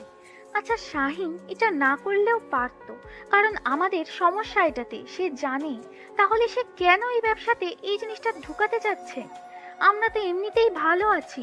ওই জিনিসটা ঢুকলে হয়তো আমরা কিছুক্ষণের জন্য কাস্টমারদের খুব তাড়াতাড়ি সুখটা দিতে পারবো, কিন্তু পরে দেখা যাবে আমাদের সমস্যা হচ্ছে, কাস্টমারদেরও সমস্যা হচ্ছে। আমি কেন অন্য মানুষের জীবন ঝুঁকিতে ফেলতে যাব সামান্য কয়েকটা টাকার জন্য? তার থেকে ভালো আমার কষ্ট হয় হোক, কিন্তু অন্য মানুষ এত ক্ষতি আমি করতে যাব না। আমি একজন পতিতা, সমাজের লোকজনের কাছে কলঙ্ক। কিছু মানুষ এমনও আছে, তারা প্রতি রাতে তাদের কাছে না আসলে থাকতে পারে না, কিন্তু দেখা যায় দিনের বেলা সেই মানুষগুলোকে প্রতি তারা গালিগালাজ করতেছে। আরে ভাই, আমরা যে কেন পতিতা হয়েছি? আমাদের কি ইচ্ছে ছিল না আমাদের একটা সুখের সংসার হবে, আমাদের একটা স্বামী থাকবে, আমাদের সন্তান থাকবে? আমাদের কি ইচ্ছেগুলো নেই অন্যান্য মহিলাদের মতো? আমাদেরও তো স্বপ্ন থাকতে পারে, তাই না? আমরা কেন পতিতা হলাম? সমাজ কেন আমাদেরকে পতিতা বানালো? সেটা তো কেউ জানতে চায় না। শুধু উপরেরটা দেখে কথা বলো না, কেউ ভিতরটা জানার চেষ্টা করো, তাহলে বুঝতে পারবে বাস্তবটা কত কঠিন। যখন অন্য কাজ খুঁজতে গিয়েছিলাম তখন সবাই আমাদের শরীরের দিকে তাকিয়েছিল। আমাদের কাজ দেওয়া তো দূরের কথা, তারা আমাদেরকে অফার করতো কত নিবি, আমরা প্রথম প্রথম অনেক চেষ্টা করেছিলাম ভালো মতোই থাকবো, খারাপ পথে কখনো পা বাড়াবো না, কিন্তু পেট কি করে বাঁচবো। অনেক চেষ্টা করেছিলাম যে এই পথে কখনোই আসবো না, কিন্তু শেষ অবধি আমাকে বাধ্য হয়েই এই পথে আসতে হয়েছে। আমার মতো অনেক পতিতার গল্প আছে, তাদের কাছে একটু বসে তাদের গল্পগুলো শুনবেন, আপনার চোখে পানি ধরে রাখতে পারবেন না। যদি বিশ্বাস না হয় আমার এই কথাগুলো প্রমাণ করার জন্য হলেও একবার একজন পতিতার কাছে গিয়ে বসবেন আর তাদের জীবনের ঘটনাটা শুনতে চাইবেন। যদি আপনি তার কাছ থেকে করুণ ঘটনা শুনে আপনার মনে হয় আপনার চোখ থেকে পানি না পড়ে, তাহলে এই ভিডিও নিচে কমেন্ট করে যাবেন, যা ইচ্ছে তাই। কি হলো, আপনি এইভাবে কান্না করতেছেন কেন? হঠাৎ বুঝলাম না। কি হলো, আপনি এইভাবে কান্না করতেছেন কেন? হঠাৎ বুঝলাম না। কি হইলো আপনার আবার? কিছু না, আমি একদম ঠিক আছি, আমাকে নিয়ে টেনশন করতে হবে না। এমনি চোখে পোকা পড়েছে, তাই চোখ দিয়ে পানি পড়তেছে, এর থেকে বেশি কিছু না। আমি ছোট বাচ্চা না, আমাকে জ্ঞান দিতে আসবেন না, বুঝছেন? কি হয়েছে আমাকে বলবেন। আর আপনার ঘটনাটা তো এখনো শোনা হইল না। কবে জানি আমি এখান থেকে চলে যাই, কিন্তু আপনার ঘটনাটা তো এখনো শুনলাম না। আজকে বলবেন? আমার এখন ইচ্ছে করতেছে না, আপনাকে অন্য একদিন বলবো। এখন যদি মন মানসিকতা ভালো থাকবে সেই দিন। আর আপনি এখন কোথায় চলে যাচ্ছেন? আমাদের এখানে থাকবেন না নাকি? আমাদের কাছে থাকতে আপনার ভালো লাগে না, যার জন্য ছেড়ে যাওয়ার কথা বলতেছেন? এমনি মজা করে বললাম, আপনি আবার সিরিয়াসলি নিয়ে নিতেছেন ব্যাপারটা। বুঝলাম না, মজা করলাম আপনার সাথে একটু। আচ্ছা, সেটা না হয় বুঝলাম। তাহলে এখন এখানে থেকে আমরা কি করব বলেন? তাদের সাথে কি একটু কথা বলা যাক? এত তাড়াতাড়ি আপনার সবকিছু ঠিক হয়ে গেল? আমার তো এখন যেতে ইচ্ছা করতেছে না। আপনার সাথে এখানে বসে থাকি আর কিছুক্ষণ গল্প করি। আমাদের জীবনটা এরকম না যে বসে গল্প করব, আমার জীবনটা অন্য। আচ্ছা, আপনি তো এখন ভালো হয়ে যেতে পারেন এখন, তাই না? এই রাস্তা ছেড়ে দিয়ে ভালো হয়ে যান। চলেন দুজনে একসাথে কাজ করি। সেটা এখন সম্ভব না, কারণ আমি অনেকটা পথ হেঁটে এসেছি, এখন তো এই পথ থেকে ফেরার সম্ভাবনা নেই। মানুষের ইচ্ছাগুলো কি করতে না পারে? মানুষের ইচ্ছাগুলো সব করতে পারে। আপনি কেন এই রাস্তা ছেড়ে দিচ্ছেন না? সবাই আমাকে পতিতা হিসেবে চেনে, যেখানে যাব সবাই শুধু আমার রেট জানতে চাইবে। আর আপনার সাথে থাকলে তো আপনার মান সম্মান একটা বিষয় আছে, তাই না? আমার কোনো সমস্যা নেই, কারণ আমি একটা মানুষের ভালো রাস্তা দেখাচ্ছি। কে কি বলবে সেটা তো দেখার সময় নেই আমার। আপনি এইসব কাজ ছেড়ে দেন, আমার সাথে চলেন। কালকে একসাথে কাজ খুঁজবো, দেখবেন যে অন্যরকম একটা আনন্দ খুঁজে পাবেন। ভেবে দেখেন, কিন্তু ওখানে সবাই আমাকে পতিতা হিসেবে চেনে। আপনাকে অনেক কটু কথা শুনতে হবে, বুঝছেন? আমাকে ভালো করার থেকে আপনি আপনারটা দেখেন, তাহলেই ভালো হবে। কত সমস্যার সম্মুখীন হতে হয় সেটা আমি হব, আপনাকে এই বিষয় নিয়ে টেনশন করতে হবে না। আমি শুধু এটাই চাই যে আপনি ভালো হয়ে যান। আপনার আবার কি হলো হঠাৎ করে? আমাকে এত ভালো করার জন্য উঠে পড়ে লেগেছেন কিসের জন্য শুনি? সেটা পরে দেখা যাবে। গল্প করতে করতে তো সন্ধ্যা ঘনিয়ে আসলো। এখন চলেন, রান্না করবেন, আমার ক্ষুধা লেগেছে। আপনি এত পেটুক কেন বুঝি না। আসলে আমি যখন গ্রামে ছিলাম তখন সবকিছু টাইম মতো করতাম, তাই আমার সময় অতিক্রম হলে ক্ষুধা একটু বেশি লাগে। তাই বলে মাত্র সন্ধ্যা পার হইল এখনই রাতের ভাত খাবেন? এটা মানুষের কথা? আরে চলেন তো, আস্তে আস্তে সবকিছু জানতে পারবেন। আমরা গ্রামের ছেলে, তাই একটু তাড়াতাড়ি ঘুমিয়ে যাই। আচ্ছা হয়েছে, আর এত বকবক করতে হবে না, চলেন যাওয়া যাক। আর এখানে থাকা যাবে না। আরে গ্রামের ক্ষেত মার্কা ছেলে আমরা, আমাদের এসব মানায় নাকি? চলেন। আজব ব্যাপার, আমি কি বললাম আর আপনি কি উত্তর দিলেন বুঝলাম না তো। আপনাকে বুঝতে হবে না, বুঝছেন? এখন চলেন। আর কালকে থেকে আপনার ব্যবসা বদ্ধ, এটাই হলো বড় কথা। আপনি অযথা বৃথার চেষ্টা করতেছেন আর আমাকে একটু স্বপ্ন দেখাচ্ছেন। কয়েকদিন পর এখান থেকে চলে যাবেন আর আমাকে সেই আগের পতিতা হয়েই থাকতে হবে। সেটা সময় বলে দেবে। এখন আর আমি কোনো কথা বলতে চাচ্ছি না, আর আপনিও কোনো কথা বলবেন না। চলেন এখান থেকে। আমিও মানুষটার কথা মতো চুপ হয়ে গেলাম। মানুষটা সামনে যাচ্ছে আর আমি মানুষটার পেছনে পেছনে যাচ্ছি। দুজনেই চলে আসলাম রুমের ভিতরে। মানুষটা বিছানায় বসে পড়লো আর আমি রান্না করার জন্য চাউল আর বাকি রান্না করার জন্য যে জিনিসপত্র লাগে সেগুলো নিয়ে রান্না করে চলে আসলাম। বুঝতেছি না মানুষটার মাথায় কি চলতেছে, এখন আবল তাবল কথা বলতেছে। বুঝলাম না তার মতি গতি। এখন দেখা যাক সময় কি বলে আর মানুষটা কি বলে। এখন তো একটা মানুষকে ভুল ভাবা আমার পক্ষে ঠিক না, বা বেশি কিছু ভাবা ঠিক না। আজ নিজের মনে অন্যরকম একটা অনুভূতি কাজ করতেছে, কেন নিজেও জানি না। লোকটা যখন থেকে আমাকে অনুরোধ করতেছে যে আমি যদি ভালো হয়ে যাই তার নাকি অনেক ভালো হবে, কিন্তু কেন? আমি এই বিষয় নিয়ে তো ভাবতেছি কিসের জন্য। তিনি বলতেই পারে, কিন্তু আমার তো আর এই রাস্তা ছেড়ে দেওয়া সম্ভব না, কারণ কত লোকের সাথে পরিচয় আছে, তারা তো আমাকে ডাকলে আমি না করতে পারবো না। আপু, আমি সত্যি সরি, আমি জানতাম না শাহিন এরকম একটা কাজ করবে। তুমি হয়তো আমাদের দুজনের উপর রাগ করে আছো, তাই না? হঠাৎ করে মিমি এসে একটা কথা বলল, যার জন্য আমার ধ্যানটা ভেঙে গেল। আমি মিমির দিকে তাকিয়ে দেখি মিমির চোখ লাল হয়ে আছে, মনে হচ্ছে কান্না করছে। শাহিন তোকে এই বিষয়টা জানিয়েছিল, কিন্তু তুই আমাকে সেটা বলিসনি। কিন্তু কিসের জন্য বল? আমাকে জানিয়েছিল সেটা, কিন্তু আমি ভয় পেয়েছিলাম তোকে কিভাবে বলবো কথাটা। আমি ভেবেছিলাম শাহিন আসলে দুজনে একসাথে বসে কথা বলবো তোর সাথে, কিন্তু তুই তো সব দেখে নিলি নিজেই, আর সবকিছু তো ফেলে দিলাম। তাহলে এখনো কি আমার উপর রাগ করে থাকবি তুই? আমি এখন কোনো কথা শুনতে চাচ্ছি না তোর মুখ থেকে, তো এখান থেকে চলে যা রে। তোর সাথে এই বিষয় নিয়ে পরে কথা হবে। এখন দেখতেছিস না যে রান্না করতেছি? এখন যদি তোর কথা কানে আসে তাহলে রাগ উঠে যাবে। তাই প্লিজ তুই এখান থেকে চলে যা। শাহিনের সাথে কথা বল, তার সাথে আড্ডা দে, পরে তোকে ডেকে নিয়ে এই বিষয় নিয়ে আমি কথা বলবো। প্লিজ মন খারাপ করিস না। আমি বুঝতে পারতেছি ব্যাপারটা। তুমি আমাদের উপর রাগ করে আছো। প্লিজ আপু, ক্ষমা করে দাও। বললাম তো এখন কথা বলতে ইচ্ছা করতেছে না। তুই তো রুমে যা, শাহিনকে সময় দে, পরে তোকে ডেকে নিয়ে এ বিষয়ে কথা বলবো। এখানে এখন থাকার থেকে না থাকাই ভালো তোর। আপু, একবার যদি ভেবে দেখিস ব্যাপারটা তাহলে ভালো হতো। আমি হাজারবার এই বিষয়টা নিয়ে ভেবে দেখব, কিন্তু এখন তুই এখান থেকে চলে যা, আমি রান্না করতেছি। আপুকে দেখে বোঝা যাচ্ছে অনেকটা রেগে যাচ্ছি আমার উপর, তাই সেখানে আর এক মুহূর্ত থাকলাম না, চলে আসলাম। এসে দেখি শাহিন বসে বসে কি জানি ভাবতেছে। আমি শাহিন কোনো কিছু না বলে শাহিনের পাশ কাটিয়ে গিয়ে বিছানায় শুয়ে পড়লাম। আপু কি এখনো আমাদের উপর রেগে আছে? তোমাকে কি বললো? ক্ষমা করে দিয়েছে নাকি উল্টো রাগ দেখিয়েছে? তোমাকে কত করে মানা করলাম যে ওই জিনিসগুলো নিয়ে আমার বাসায় এসো না, তুমি তো আমার কথা শুনলে না। এখন দেখলে তো আমি বলেছিলাম যে আপু রাগ করবে, তারপরও তুমি আমার কথা শুনলে না। এখন তুমি যাও, গিয়ে আপুকে বুঝিয়ে আসো। আমাকে তো যাতা শুনিয়ে দিল। মন খারাপ করিও না, দেখবে পরে আপু তোমাকে সব কিছু বুঝিয়ে বলবে। দেখি কতক্ষণ পর আপুর রাগটা ভাঙিয়ে এখন চুপচাপ শুয়ে থাকতো। মিমির সাথে এরকম ব্যবহার করা আমার ঠিক হলো না। কি জানি কি ভাবতেছে আমাকে নিয়ে। আজকে প্রথমবার মিমির সাথে এত কঠিনভাবে কথা বললাম। এর আগে কখনো এত কঠিনভাবে মিমির সাথে কথা বলিনি। মিমি অনেক দুঃখ পেয়েছে হয়তো আমার কথায়। দুঃখ পাবে, কারণ আমি তো তাকে ভালো মতো কথা বললাম না, উল্টা তাকে ঝাড়ি মারলাম আর বললাম যে তার কথা এখন আমার কানে আসলে আমার নাকি বিরক্ত লাগবে। এটা কি ধরনের কথা বললাম আমি? এটা তো আমার সাথে মানায় না। আমি কেন মিমিকে এত দুঃখ দিয়ে কথা বললাম? মিমির থেকে তো অনেকদিন পর আলাদা থাকবো, কেন আমি তার সাথে সম্পর্কটা নষ্ট করতেছি এখন আমি? কারণ সে আমার নিঃসঙ্গ জীবনে সঙ্গী হয়ে এসেছিল। তার সাথে এরকম আচরণ করা আমার বোধহয় ঠিক হলো না। মিমি, আমাকে ক্ষমা করে দিস। আমি নিজের ইচ্ছাতে এটা করতে চাইনি, ইচ্ছার বিরুদ্ধে গিয়ে তোকে এভাবে কথাটা বলেছি। আমাকে ক্ষমা করে দিস মিমি। কি ব্যাপার, রান্না করা বাদ দিয়ে মন খারাপ করে এভাবে বসে আছেন?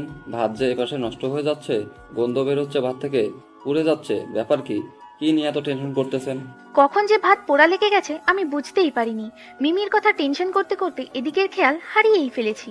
তাড়াহুড়ো করে ভাতের হাঁড়িটা চুলা থেকে নামিয়ে রাখলাম। ওনার দিকে তাকিয়ে দেখি উনি অবাক দৃষ্টিতে আমার দিকে তাকিয়ে আছে।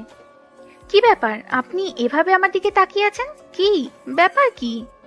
আচ্ছা বলেন তো, আজকে আপনার কি এমন হয়েছে যার জন্য আপনি বারবার কান্না করতেছেন? ব্যাপার কি? আপনার কি চোখে সমস্যা আছে? আমি রান্না করতেছি, আর রান্না করতে আসলে আমার চোখ দিয়ে পানি পড়ে। আমি কান্না করতেছি না তো? আর কত আমার সামনে এভাবে অভিনয় করবেন? বুঝতেছি না, ভালোই তো অভিনয় করতে পারেন। আরে আমি কি অভিনয় করলাম?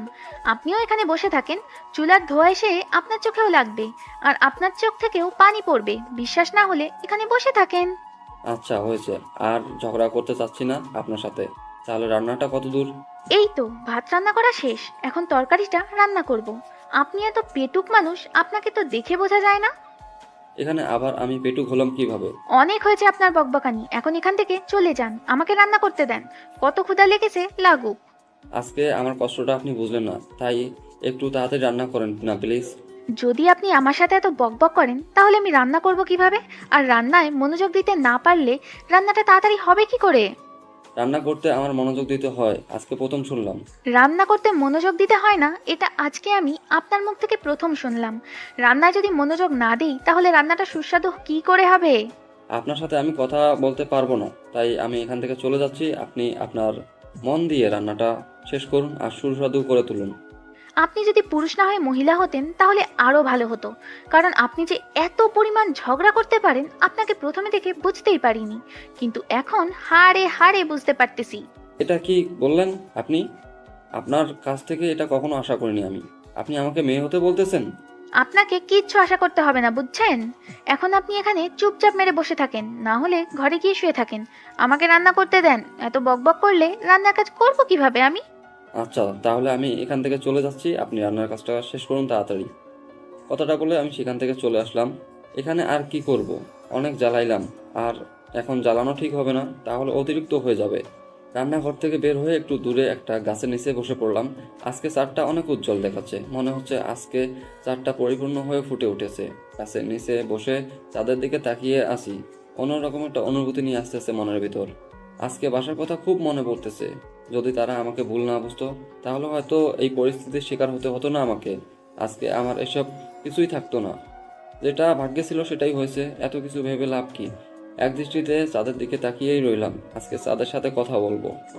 প্রথমে তো ভেবেছিলাম লোকটা অনেক গম্ভীর স্বভাবের, এখন দেখতেছি না, লোকটা অনেকটা ফুরফুরা মাইন্ডের, অনেক মজা করতে পারে, আর কারোর যদি মন খারাপ থাকে তার মন ভালোও করতে পারে। লোকটার সাথে দেখা হওয়ার পর থেকে আমার জীবনটা কেমন জানি পরিবর্তন হতে চলেছে, কিন্তু আমার তো পরিবর্তন হওয়া যাবে না। যদি পরিবর্তন হই তাহলে খাবো কিভাবে, পড়বো কিভাবে, চলবো কিভাবে? লোকটার সাথে গতকাল ছিলাম, আজকে সারা দিন ছিল, তাই কোথাও যাওয়া হয়নি, কিন্তু আজকে রাতে দেখি একটা কাস্টমার সন্ধানে বেরোতে হবে, না হলে কয়েকদিন পর তো হাতের টাকা শেষ হয়ে যাবে। রান্নার কাজ দ্রুত শেষ করলাম, শেষ করে ঘরে নিয়ে আসলাম খাবারগুলো। এসে দেখি লোকটা ঘরে নেই, গেল কোথায় তাহলে? আশেপাশে তাকিয়ে দেখলাম কোথাও দেখা যাচ্ছে না। আমার সাথে রাগ করে আবার কোথাও চলে গেল না তো? এটা কিভাবে সম্ভব? আমি তো তার সাথে শুধু মজা করতেছিলাম, লোকটা কি সিরিয়াসলি নিয়ে নিল আমার কথাগুলো? না, এটা হতে পারে না। এত রাতে কোথায় যাবে উনি? ঘর থেকে বেরিয়ে একটু উকি দিয়ে দেখলাম লোকটা একটা গাছের নিচে বসে আছে। কি ব্যাপার, হঠাৎ করে উনি এত রাতে বাইরে একা একা কি করতেছে? আমি ধীরে ধীরে লোকটার কাছে গিয়ে দাঁড়িয়ে পড়লাম, কিছু বললাম না, নিঃশব্দে পিছনে দাঁড়িয়ে রইলাম। দেখি লোকটা কি দেখতেছে। লক্ষ্য করে দেখলাম লোকটা চাঁদের দিকে এক দৃষ্টিতে তাকিয়ে আছে। বুঝলাম না, চাঁদের দিকে এক দৃষ্টিতে তাকিয়ে থাকার কি আছে? আজকে নতুন করে চাঁদের রূপ বেরিয়েছে নাকি? এইখানে এইভাবে একা একা বসে আছেন কিসের জন্য শুনি? আজকে চাঁদটাকে দেখতে ভীষণ সুন্দর লাগতেছে, তাই চাঁদটাকে দেখতেছি। অনেক চাঁদ দেখেছেন, এখন চলেন, খাবার রেডি, এখন গিয়ে খাবারগুলো খেয়ে নেন। এত তাড়াতাড়ি হয়ে গেল? আমি তো ভেবেছিলাম আরো মনে হয় অনেক সময় লাগবে, কিন্তু আপনি এত তাড়াতাড়ি কিভাবে করলেন? মেজাজ গরম করাবেন না, এখন চলেন না। আপনার এত রাগ? আমি তো প্রথমে ভেবেছিলাম আপনি ভীতু একটা মহিলা, কিন্তু এখন টের পাচ্ছি আপনি যে কতটা বোধ মেজাজি একটা মহিলা। নিজের মুখ সামলিয়ে কথা বলবেন, বুঝছেন? না হলে কিন্তু হিতে বিপরীত হয়ে যাবে আপনার সাথে। তাই নাকি? কি হবে আমার সাথে? শুনতে চাই আমি একটু। ভালোবাসে না বলেছিলাম, তাহলে আজকে আপনাকে বাইরে থাকতে হবে। আমি গিয়ে রুমের দরজা দিয়ে শুয়ে পড়বো। মিমির সাথে কথা বলবেন না? আজকে কথা বলতে ইচ্ছা করতেছে না, এখন চলেন, এখানে আর থাকতে ইচ্ছা করতেছে না। গিয়ে খাবারগুলো খেয়ে নেন, গরম গরম, ঠান্ডা হয়ে গেলে ভালো লাগবে না। আর কিছুক্ষণ এখানে বসে থাকি? ভালো লাগতেছে? আপনিও বসেন, দেখবেন যে আপনারও ভালো লাগবে। ভালো লাগার গোষ্ঠী কিলাই, আমাকে বাইরে যেতে হবে, বুঝছেন? আমার হাতে টাকা নেই, আর এইভাবে বসে খাইলে 2 দিন পর আমার হাত শূন্য হয়ে যাবে, তখন খাবো কিভাবে? আপনাকে কি বলছি আর আপনি এসব কি বলতেছেন? বলছি না কালকে একসাথে কাজ করতে যাব, আপনাকে আর এইসব কাজ করতে হবে না। এত সহজে তো আর এই কাজ ছেড়ে দেওয়া যায় না, তাই না? আমাকে কাজ চালিয়ে যেতেই হবে। আমি যেহেতু বলেছি আপনাকে ভালো করে ছাড়বো, তো আপনাকে আমি কোথাও যেতে দিচ্ছি না। আপনার সাথে এখানে অযথা তর্ক করতে চাচ্ছি না, চলেন খাবারগুলো খেয়ে নিবেন। এখানে বসে পড়েন এত রাগ না দেখিয়ে, দেখবেন যে এই শীতল বাতাসে আপনার প্রাণটা ঠান্ডা হয়ে যাবে। একটু আগে না বললেন আপনার খুব খিদা লেগেছে, আর এখন বলতেছেন শীতল বাতাসে প্রাণ ঠান্ডা হয়ে যাবে? মজা করতেছেন আমার সাথে? ভালো লাগবে আপনার এই শীতল বাতাস খেয়ে দেখেন মন ঠান্ডা হয় কিনা। আচ্ছা, তাহলে আজকে আপনি বাইরে থাকেন, আমি গেলাম। কথাটা বলে আমি রুমের দিকে আসতে লাগলাম। হঠাৎ করে দেখলাম যখনই চিল্লাচ্ছে, ব্যাপার কি? আমি পিছনে তাকিয়ে অবাক হয়ে গেলাম, এটা কি করে সম্ভব? এত বড় একটা মানুষ এই কাজ কেমনে? আমি ওনার কাছে এগিয়ে যেতেই যেটা ঘটনা ঘটলো, একটা অবাস্তব ঘটনা। ছোট বাচ্চাদের মতো ন্যাকামি তো ভালোই করতে পারেন, তাই না? দেখেন গাছটাকে একদম ভূতের মতো দেখা যাচ্ছে, যে কেউ ভয় পাবে। তাই বলে ছোট বাচ্চাদের মতো এইভাবে চিল্লাবেন? আমার ভুল হয়ে গেছে, আমাকে মাফ করে দিবেন। তাও আপনি নিজেকে কন্ট্রোলে রাখুন।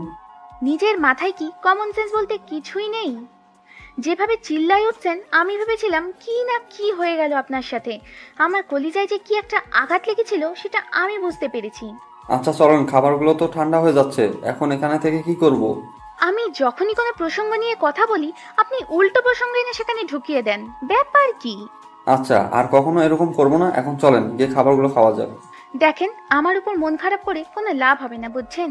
আমি কারোর মন ভালো করতে পারি না, আমি শুধু মানুষদের সুখ দিতে পারি। কারোর মন ভালো করার দায়িত্ব আমি নিতে চাই না। অনেক রাত হয়ে গিয়েছে, আমি আর কোনো বিষয় নিয়ে কথা বলতে চাচ্ছি না। আমার প্রচুর ঘুম পাচ্ছে। এখন খাওয়া দাওয়া শেষ করে আমি ঘুমিয়ে যাব। আপনার যেখানে খুশি সেখানে চলে যান। তারপর লোকটা রুমের ভিতরে চলে আসলো।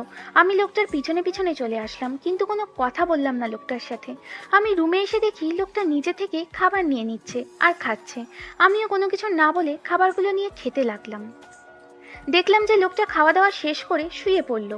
আমি একটু কথা বলার চেষ্টা করলাম, কিন্তু লোকটা কোনো পাত্তা না দিয়ে শুয়ে পড়লো। কিছুক্ষণ পর দেখলাম লোকটা ঘুমিয়ে পড়েছে, তাই আমিও আর দেরি না করে শুয়ে পড়লাম। আজকে কোথাও যাব না, মানসিকতা একদম ভালো নেই। এমনিতেই মিমির সাথে ঝগড়া হলো, এখন আবার ওই লোকটার সাথে। আজকের কথাগুলো ভাবতে ভাবতে আমিও ঘুমের দেশে পাড়ি দিলাম। পরদিন সকালে যখন আমার ঘুম ভেঙে গেল, আমি চারিদিকে তাকিয়ে অবাক হয়ে গেলাম। লোকটাকে কোথাও দেখা যাচ্ছে না, তাই বাইরে আসলাম। বাইরে এসে দেখি লোকটাকে বাইরেও কোথাও দেখা যাচ্ছে না। কি ব্যাপার?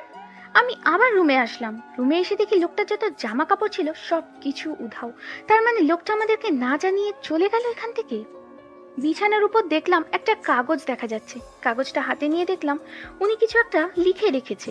আপনাদেরকে অনেক জ্বালাতন করছি এই 2 দিনের ভিতরে, জানি অনেকটা বিরক্ত হচ্ছেন আমার উপর। দিনের পর দিন আরও কিছুদিন থাকলে হয়তো আরও বিরক্ত হয়ে যাবেন। আপনাদের যে ক্ষতিগুলো করছি তার প্রতিদান তো আমি দিতে পারলাম না, কারণ আমার কাছে কোনো টাকা নেই। আর আমি এই ব্যস্ত শহরে থাকতে পারবো না। আমি এই 2 দিনে অনেক ভেবেছি যে এখানে থাকবো, কিন্তু আমার মন কোনো মতেই মানতেছে না, কারণ আমি এখানে থাকতে পারবো না এই ব্যস্ত শহরে, ব্যস্ত মানুষের ভিড়ে। আমি একটা গ্রামের সহজ সরল ছেলে, আমাকে এই শহরে মানায় না। আপনাদের কাছে অনেক ভুল ত্রুটি করেছি, ক্ষমা করে দিবেন আমাকে। আর বলে যাচ্ছি না, কিছু মনে করিয়েন না। যদি আবার কখনো ফিরে আসি এই শহরে, অবশ্যই এই জায়গাটাতে আসবো, কারণ এই জায়গাটাতে অনেক কিছু রয়ে গেল আমার। আপনাকে ভালো করতে চেয়েছিলাম, কিন্তু পারলাম না, তার আগেই চলে যেতে হচ্ছে আমাকে। মাফ করে দিবেন। আর একটা কথা বলবো, পারলে ভালো হয়ে যান। এই জীবনটা কখনো জীবন না, তাই। সামান্য একটা কথা বলেছিলাম, তার জন্য অভিমান করে চলে যেতে হবে? এটা আমি মেনে নিতে পারতেছি না। কেন আমি এরকম করতে গেলাম তার সাথে কালকে? আর আমি কি জানতাম যে আমার এই সামান্য কথা তার কাছে অসামান্য হয়ে দাঁড়াবে, যার জন্য এখান থেকে সে ছেড়ে চলে যাবে? তার থেকেও বড় কথা হচ্ছে, লোকটার কাছে একটা টাকাও নেই, আমি দেখেছিলাম। আর লোকটা তো এখানে বলে গিয়েছে তার কাছে টাকা নেই। তাহলে শহর ছেড়ে বাড়ি যাবে কিভাবে লোকটা? কেন যে এরকম করতে গেলাম লোকটার সাথে, খুব খারাপ লাগতেছে।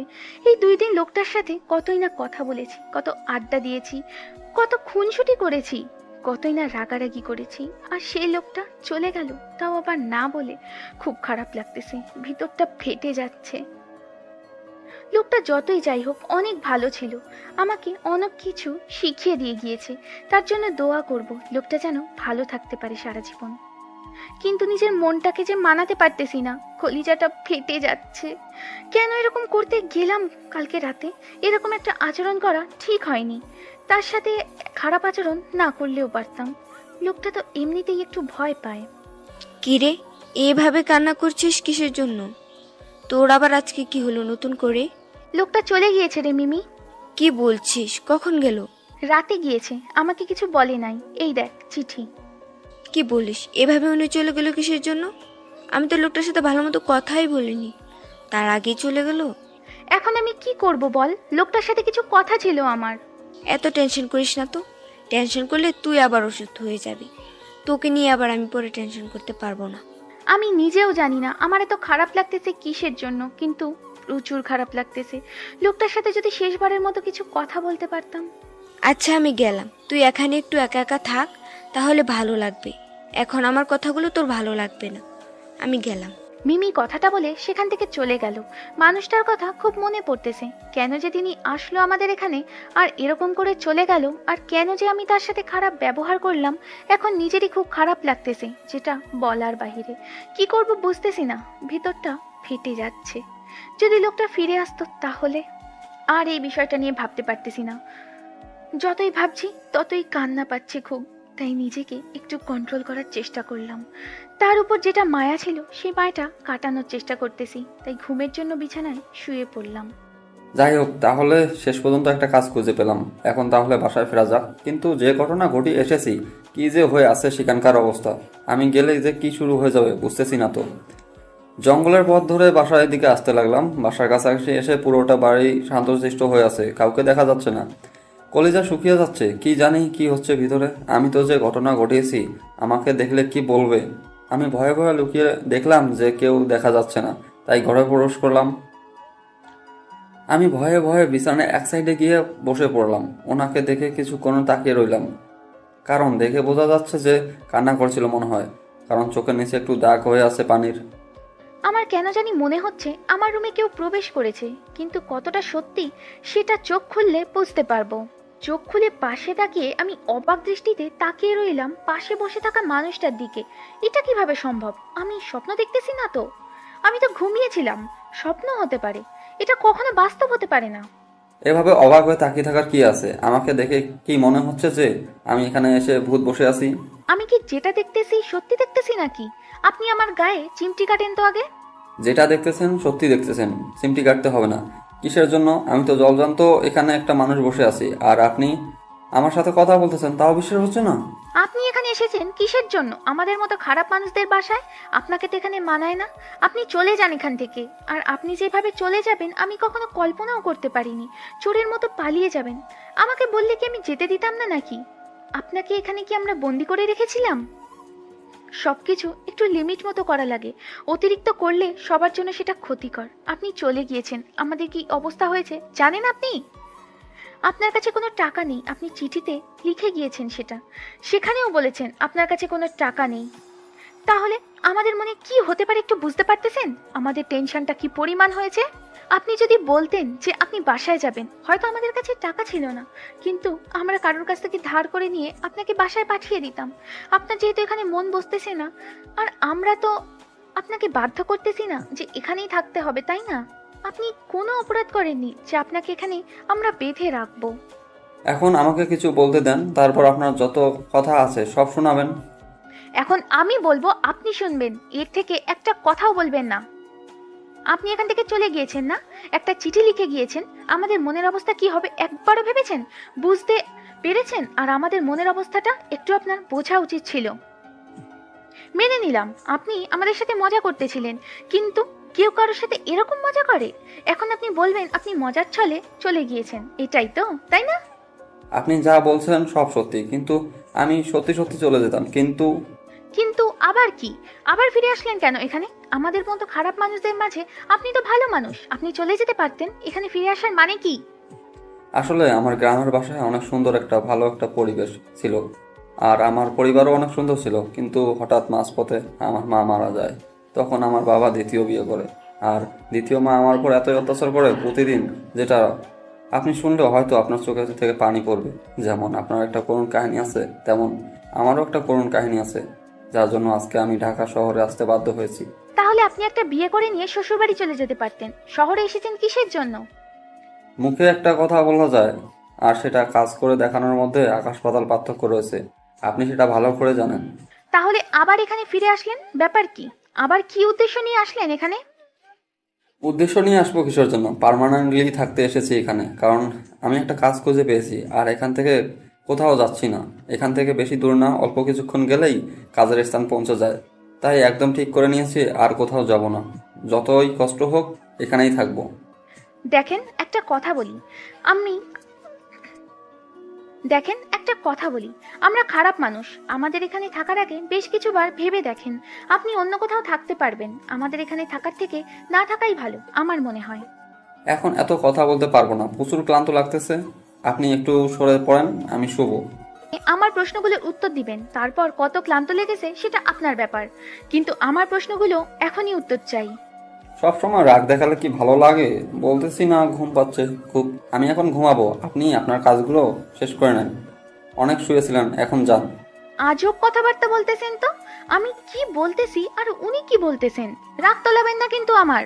অনেক তো কান্না করেছেন, এখন খুশিতে গিয়ে রান্না করে আনেন রাত্রের জন্য। কে বলেছে আমি কান্না করছি? আপনি নিজের মুখটা বন্ধ রেখে শুয়ে থাকেন, ফালতু লোক কোথাকার।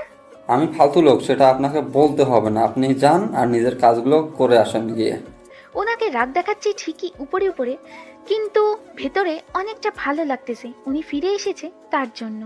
এখন মনের মধ্যে অনেক শান্তি কাজ করতেছে, কারণ লোকটা হঠাৎ করে চলে গিয়েছিল না বলে। তাই এত পরিমাণ কষ্ট হবে আমি কখনো ভাবতে পারি না একটা অচেনা লোকের জন্য। যাই হোক, লোকটাকে দেখলাম উনি শুয়ে পড়লো, মনে হচ্ছে অনেক ক্লান্ত হয়েছে। তাই আমি রান্নাঘরে চলে আসলাম। ওনার জন্য কিছু নাস্তা রেডি করতে হবে, সারাদিন কাজ খুঁজতেছিল, তার জন্য কোনো কিছু খাইতে পারিনি, আর তার কাছে তো টাকা নেই, খাবে কি করে? কিরে, তোর নাকি মাথা ব্যথা করতেছে? মন খারাপ এখনো? আবার রান্নাঘরে ব্যাপার কি? আমি রান্না করতেছি, তুই শুয়ে থাক। যার জন্য মন খারাপ ছিল সে তো এখন এখানে চলে এসেছে, তাই মনটা ভালো হয়ে গিয়েছে, আর তার জন্য ভালো কিছু রান্না করবো আজকে। তুই গিয়ে শাহিনের সাথে কথা বল। শাইনের সাথে পরে কথা বলবো, আগে মানুষটার সাথে কথা বলে আসি। আজকে 3 দিন হয়ে যায়, তার সাথে ভালো মতো কথা বলতে বলতে পারিনি। নাকি তোর আবার হিংসা হবে যদি আমি যাই আর কিছু করি তার সাথে? যা ইচ্ছা করতে পারিস, আমার এটা নিয়ে কোনো সন্দেহ নেই, কারণ মানুষটা এত ভালো তোকে কাছে যেতেই দেবে না। আচ্ছা, তোর মুখে তো তার অনেক প্রশংসা শুনেছি, আর এখন শুনতেছি। এখন আমি যাই, দেখি। আচ্ছা, কথা বল, কিন্তু শান্তশিষ্টভাবে কথা বলিস, লোকটা অনেক ভদ্র, এই কথাটা মাথায় রাখিস। আমাকে নিয়ে কোনো টেনশন করতে হবে না তোকে, তুই তোর কাজ কর, আমি আমার কাজ করতেছি গিয়ে। কথাটা বলে মিমি আমার এখান থেকে চলে গেল আমাদের রুমে, আর আমি এদিকে রান্নায় মনোযোগ দিলাম, কারণ আজকে ভালো কিছু রান্না করতে হবে। মানুষটা এখানে এসেছে থেকে ভালো কিছু খাইতে পারে না, আজকে মন ভালো আর হাতে টাকাও আছে, তাই কোনো টেনশন হচ্ছে না। ভালো কিছু বাজার করে নিয়ে আসা হয়েছে শাহিনের জন্য। এখন যেহেতু মানুষটাও এসেছে, তাহলে একসাথে দুইটাই হয়ে যাবে, মনটাও ভালো থাকবে আর রান্নাটাও সেই মজাদার হবে আজকে। কি ব্যাপার, আপনাকে তো আজকে দেখতে পেলাম না, কোথায় গিয়েছিলেন? আমি শুয়েছিলাম, হঠাৎ করে দেখলাম একটা মেয়ে আমাদের রুমে চলে আসলো। আমি সেই দিকে খেয়াল না করে শুয়েছিলাম, কিন্তু হঠাৎ করে মেয়েটা যখন কথা বললো তখন বুঝতে পারলাম মেয়েটা আর কেউ না, মিমি। তাই উঠে পড়লাম বিছানার উপরে। কাজ খোঁজার জন্য বাইরে গিয়েছিলাম সকালে, কিন্তু একটা অঘটন ঘটিয়েছিলাম, যার জন্য আমি একান্তভাবে সরি। আমি জানি আপনারা অনেক কষ্ট পেয়েছেন আমার এই ব্যবহারের জন্য। সেটা না হয় বুঝলাম, কাজ করতে গিয়েছিলেন, কিন্তু আমাদের অত্যন্ত একটু জানিয়ে যেতেন, তাহলে তো আমরা আর এত টেনশন করতাম না। আমারটা বাদ দেন, আপুর কি অবস্থা হয়েছিল, সারাদিন বিছানা থেকেই ওঠেনি, মাত্র উঠে এখন রান্নাঘরে চলে গেল আপনাকে দেখার পর। তার জন্য আমি আবারও আপনাদের কাছ থেকে ক্ষমা চাচ্ছি, আমাকে ক্ষমা করে দিবেন। আমি আর কখনো এরকম করব না। আর সব থেকে বড় কথা হচ্ছে যে আমি আপনাদেরকে ছেড়ে আর কখনো যাচ্ছি না, কারণ এইখানে একটা কাজের সন্ধান পেয়েছি, এখানে কাজ করব আর এখানে থাকবো।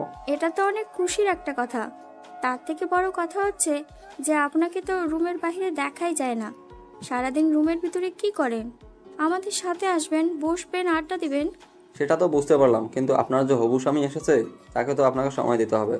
সে আমাকে যদি আপনার পাশে দেখতে পায় তাহলে তো তার জ্বালাতন শুরু হয়ে যাবে, আমি বুঝি, তাই না? তার জন্য আপনার কাছে এখন যাচ্ছি না, যখন আপনার হবু স্বামী চলে যাবে তখন না হয় বসে আড্ডা দেওয়া যাবে আপনার সাথে। আচ্ছা, তাহলে আমি এখন গিয়ে আপুকে রান্নার কাজে সাহায্য করি, আপনার সাথে পরে না হয় আড্ডা হবে। খাওয়ার পর আজকে জমিয়ে আড্ডা দিব সবাই মিলে।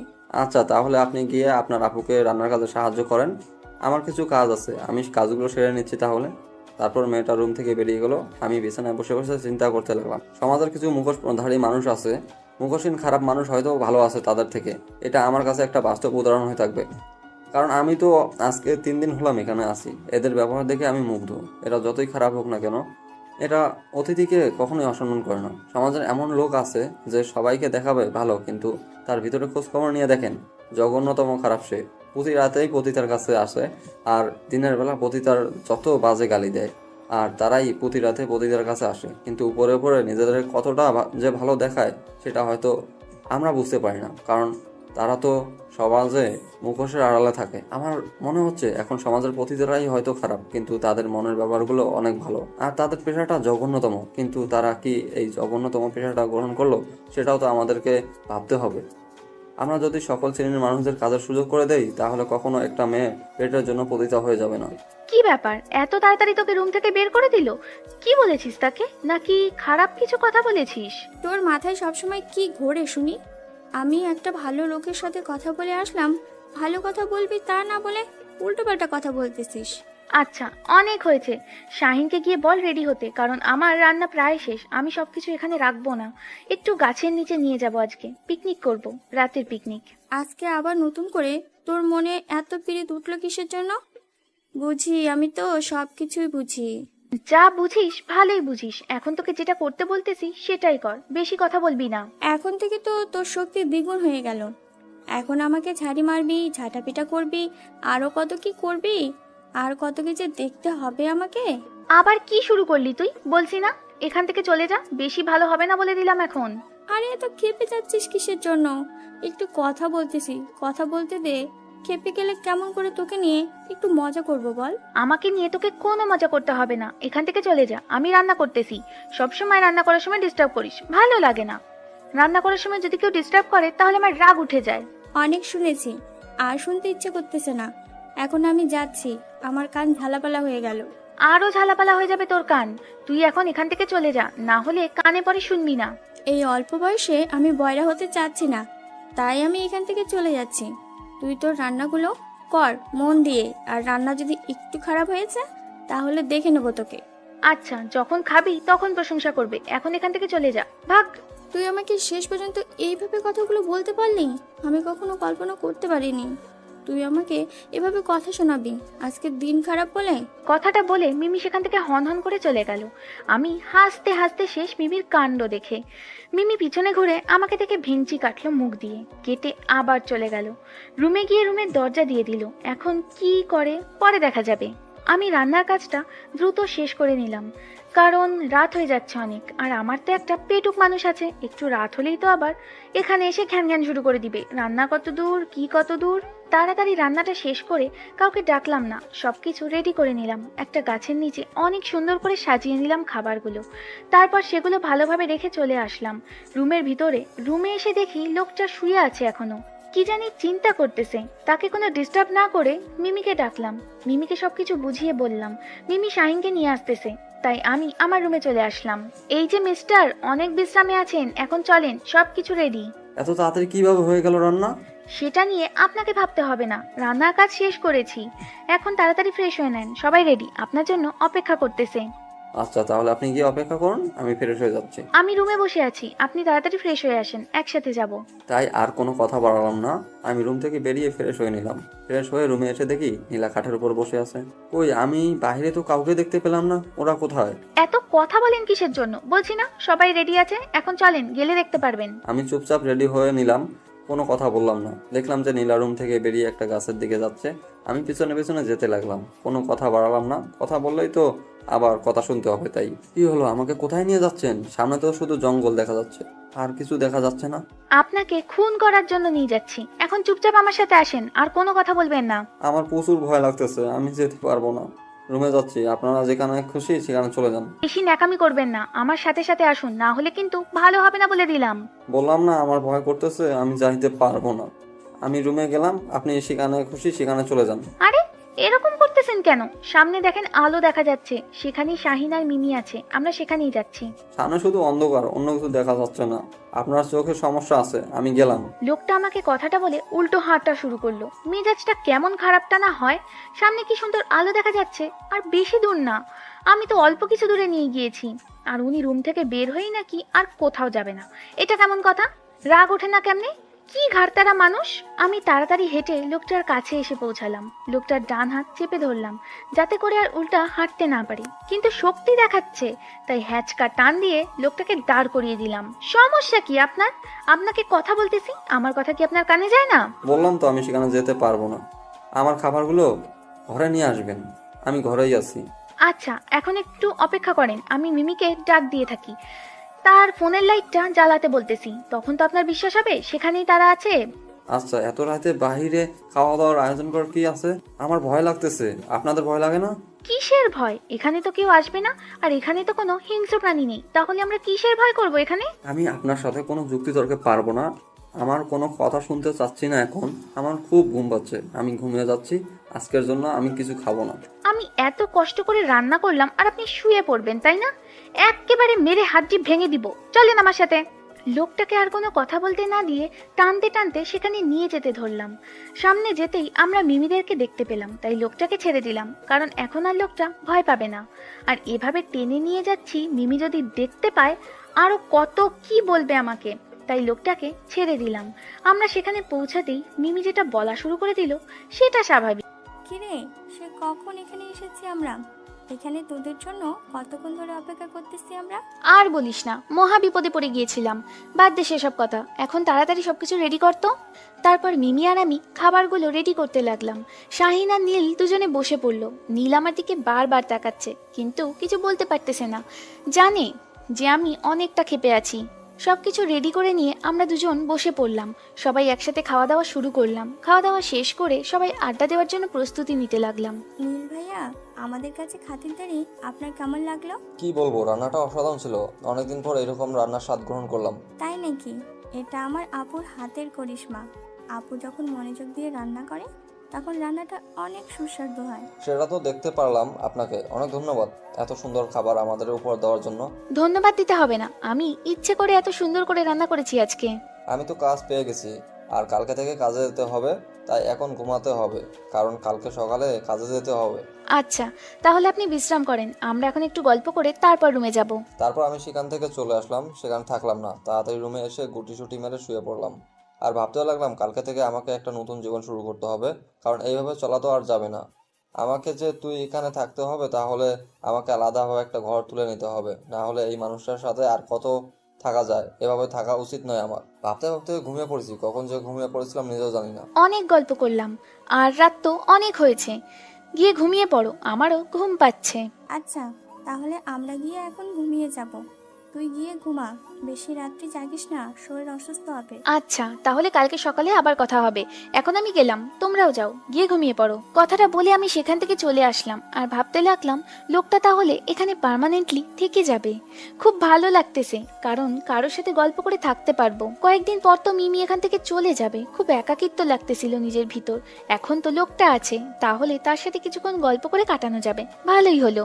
আর কোনো কিছু টেনশন না করে রুমে এসে দেখি লোকটা ঘুমে বিভোর, তাই লোকটার দিকে কিছুক্ষণ তাকিয়ে থেকে আমি নিচে শুয়ে পড়লাম। আজকে যদি আমি পতিতা না হয়ে যদি একটা ভালো মেয়ে হয়ে বেঁচে থাকতে পারতাম, তাহলে লোকটাকে নিয়ে একটু স্বপ্ন দেখতাম, কিন্তু এখন সেটা সম্ভব না, কারণ আমি একটা নষ্ট মেয়ে। একটা ভালো মানুষের জীবন নষ্ট করার কোনো অধিকার নেই আমার। শুয়ে শুয়ে টেনশন করতে লাগলাম, কালকে কোথায় যাব, কি করব না করব। লোকটা বলতেছিল তার না কি কাজের সন্ধান হয়ে গেছে। আমারও কি কাজ খুঁজে নিয়ে এসেছে নাকি? তার একার খোঁজ খুঁজে নিয়ে এসেছে সেটা তো শুনলাম না।